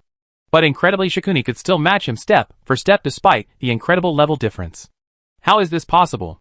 Scarface thought to himself, as he felt fear while looking inside the cold eyes of his enemy, who dared to fight him with a smile on his face. He should be twice as fast as Shikuni, twice as strong, and have twice as much stamina. It took him decades of relentless struggles to polish his skills and reach the pinnacle of tier 4, and it was not something that could be replicated in a matter of days. He should be able to defeat Shikuni like a bug. But he could not. And now his enemy even dared to walk away from him in contempt. Enraged, Scarface roared in fury. Shikuni, let our men be witnesses. If you have the balls to fight me, one-on-one, man-to-man, leader to leader, then tell your pesky undead minions to stand down and let us fight as the world watches. His shouting gained the attention of a lot of elite and blood merchant soldiers alike, who started to murmur in hushed voices. Will you cower behind your weapons and tricks and your minions? Or do you dare to accept the duel? A dance of death. A battle of supremacy. May the strongest one win. Scarface tried hard to bait Shikuni into accepting his challenge, as although it was a bit reckless. Killing Shikuni was a matter of top priority for the blood merchant army. You call me a B**********, but I am not the B********* you are. You cower. Shikuni walked out of the hole in the wall at this moment, as he cleaned his ear with one finger. Looking at Scarface, he said, Why are you barking? Of course I'll fulfill your death wish to the best of my abilities. Now shut up, B*********. The surrounding elite soldiers bursted laughing at the antics and the cool attitude of their leader, as Scarface felt his blood reach a boiling point. For Scarface, the timing of the war contract cooldown ending could not have been any better, as the second the countdown hit 0, he brought out one of his mega moves. Clutching his great sword, he pointed outwards, holding it with both hands, and started to spin on his heels, as he slowly gained pace, as he spun faster and faster, cutting the air around him as he spun. He soon turned into a vortex, as the surrounding air spun around him like a tornado. Within 10 breaths' time, the tornado reached a whopping 200 feet in height, as a booming voice came from within it. Grand move, Greatsword Tornado! A massive tornado that was made of wind currents as sharp as the blade of a sword moved towards Rudra at breakneck speed. It was a peak tier 4 move that even outpowered the solar beam that Rudra used, and its rotational speed caused many soldiers to lose their footing, elite and merchant alike, as they were sucked into the vortex and killed like an ant in a mixer. Rudra squinted his eyes and instantly activated the Knight of the Empire skill as he activated the move Twin Blade Hurricane, spinning in the opposite direction than the incoming tornado. When Rudra's spinning avatar collided with the sword tornado, it was like seeing a clash of two gigantic spinning tops, as the impact sent both tops flying in opposite directions. The entire northern wall was destroyed by the impact, as Rudra lost a whopping 6% of his HP from the impact. Although the tornado lost a lot of its momentum after the first clash, it still went on to destroy at least 3 streets of Purple Haze City before dissipating, as it killed thousands of elite and merchant troops alike. And while Rudra's body remained scratch-free from under his armor, his arms and other exposed regions had thousands of minute cuts on his skin as he suffered from bleeding damage. Disintegrating the avatar, Rudra used Stormbringer to attack Scarface, but he simply tossed the bolt of incoming lightning attack aside using his sword as he charged towards a wounded Rudra. Going all out, Scarface attacked Rudra at his peak speed as he used all his movement skills to get an upper hand on Rudra's defenses. An endless barrage of powerful attacks at Rudra on the defensive as he was mauled by an enraged Scarface, who had the upper hand in his fight. Although Ridra could see the incoming attacks, he was too slow to react in time to dodge all of them properly, or put up a counter, as one of every 4 moves landed a scratch on him, as he started to steadily lose HP in his fight against Scarface. The surrounding elite and blood merchant soldiers who stopped fighting to see the two titans collide were now openly rooting for their camp leaders, as the blood merchants enjoyed the performance their leader was putting up, having the upper hand in the fight. The elites were a bit silent as they could see Ridra being punished under Scarface's endless barrage of attacks, as they pitted Ridra for facing such a giant, while Scarface held the upper hand at this moment, firing at all cylinders. Everything was about to change with the entry of one man. // Special shout out to Omar Alsheikh for the 15,000 coin Gashapon, and to Savanthi for the 5,000 coin Magic Castle. I do not have enough words to express my gratitude for such consistent support you guys show me, but I will try my best to show my appreciation through my content. As with every super gift, there will be a bonus chapter. Hence, this is the bonus chapter for the Gashapon. Another one to be had soon. Please thank them in the comments. Grinning face with big eyes. // Chapter 625 Ice in his veins. Yum's talent was one of a kind in Omega, and although it came with a heavy price of him being reduced to a support class, he was basically the ultimate support class of all support classes. Just his presence alone buffed allies and debuffed opponents, and although the power-up wasn't insane enough to mitigate large differences, in a close battle his presence could tilt the scales of the battle. And while Ridra was pushed on the back foot while facing Scarface, Yum's arrival and the consequent buff changed the entire game. The truth about Ridra's stat distribution up till this point was that his stats were extremely evenly distributed at a 1-to-1 ratio. Hence, while he had the same amount of stats as a level 460 player, he did not have the same kind of distribution. Scarface had spent more of his stat points on strength and speed rather than vitality and mana, hence his peak speed and strength were stronger than Ridra by a margin, which was why he was able to suppress Ridra in a 1 versus 1 fight. However, with a small buff of 15% to all stats that came with Yum's presence, the scales of the battle evened out. Although Ridra did not understand how he suddenly felt a burst of strength in his limbs. After a few moments, he realized that it must be because Yum was around, as he finally started to push back against Scarface, finally being able to defend against Scarface's brutal attacks. Ridra was able to mount a proper defense and exchange strike with strike against him. He had lost a total of 27% HP up till this point, by fighting Scarface for a total of 70 minutes. To the onlookers it seemed clear who the eventual winner was going to be. But the elites never lessened the support for their leader, their shouts only getting louder with every passing moment. At first only a few hundred troops witnessed the battle between the two titans. But as time passed, more and more onlookers arrived at the scene, as by the 70th minute, it was a crowd of a few 100,000. Technically the soldiers should be fighting each other, and war should be raging on at all sides of the battlefield. However, men were irrational creatures, and blood-thumping fights often caused a ceasefire in war to witness the mesmerizing fight sequence. Especially a fight between leaders was always watched with scrutiny, as the pride of the army was as good as their leader's pride who lead them. At this moment the blood merchants had their heads high. The elites were restless, but their faith in their leader was absolute. Because up till this day, although thousands had faced Ridra, not one could ever defeat him. The invincibility of Ridra was a holy topic within the elite guild members. As often during drinks, the topic of invincibility of their leader would be brought up. Put simply, Ridra was the heart, soul and pride of the true elites guild, and he had carried the place on his back to make it the giant that it was. And the elite members acknowledged that achievement. Hence, no matter how bad the situation looked, there was only one chant that reigned supreme on the battlefield. Shikuni! Shikuni! Shikuni! Shikuni! Hundreds of thousands of elite soldiers banged their weapons and thumped their foots as they chanted the name of their leader and glared down at enemy merchant soldiers. The blood merchants tried to start a chant of their own, but their voices were drowned when compared to the elites, as the merchants followed Scarface out of fear, while the elites followed Ridra out of respect. And such heartfelt support could only be found with genuine love and respect, as the chants came from every fabric of their being. If Scarface won, it was his victory. But if Ridra won, it was an elite victory. The difference was like heaven and earth. As the chants got louder and louder, Ridra felt the energy coursing through his veins, as well, as he could not let the boys see him beat down anymore. Initially his plan was to keep taking Scarface as hits until his stamina wears thin, as moving so fast and firing at all cylinders, he was bound to get tired sooner or later. But hearing the incredible support and feeling the burst in his own strength due to Yum's presence, Ridra decided that the time to counterattack was now, as Scarface closed in for attack. Rudra used Solar Flash to create a blinding flash as he caught Scarface off guard and momentarily blinded him. In that one short moment, he used one-legged leap to leap into the air, as he used another solar beam from 90 degrees vertical to pummel Scarface into the ground. Bam! A strong explosion of intense light crushed Scarface from above as the attack dug a well inside the ground, burying Scarface inside and propelling Rudra far high into the sky. However, even mid-air, Rudra was not done as he alternated powerful slashes from Siege Breaker and Grim Reaper. As thick sword chi attack barrage entered the freshly created well and formed a series of explosions inside. Boom! Boom! Boom! Smoke and dust came out of the well as Rudra landed on the ground. However, he had not landed without pulling a fast one, as right before landing he threw a grenade inside the well. Baboom! The well exploded in his back, as Rudra walked opposite to the explosion in a calm demeanor that looked extremely cool. Looking at the crowd of elites chanting for him, he raised both his hands in the air and waved at them and encouraged them to shout louder. That's a guildmaster. Get him. Kiasu cool. Ha ha ha. That's the guildmaster we know. You are dead, ugly face. The elites cheered loudly, as a screech interrupted their cheers. Shikuni.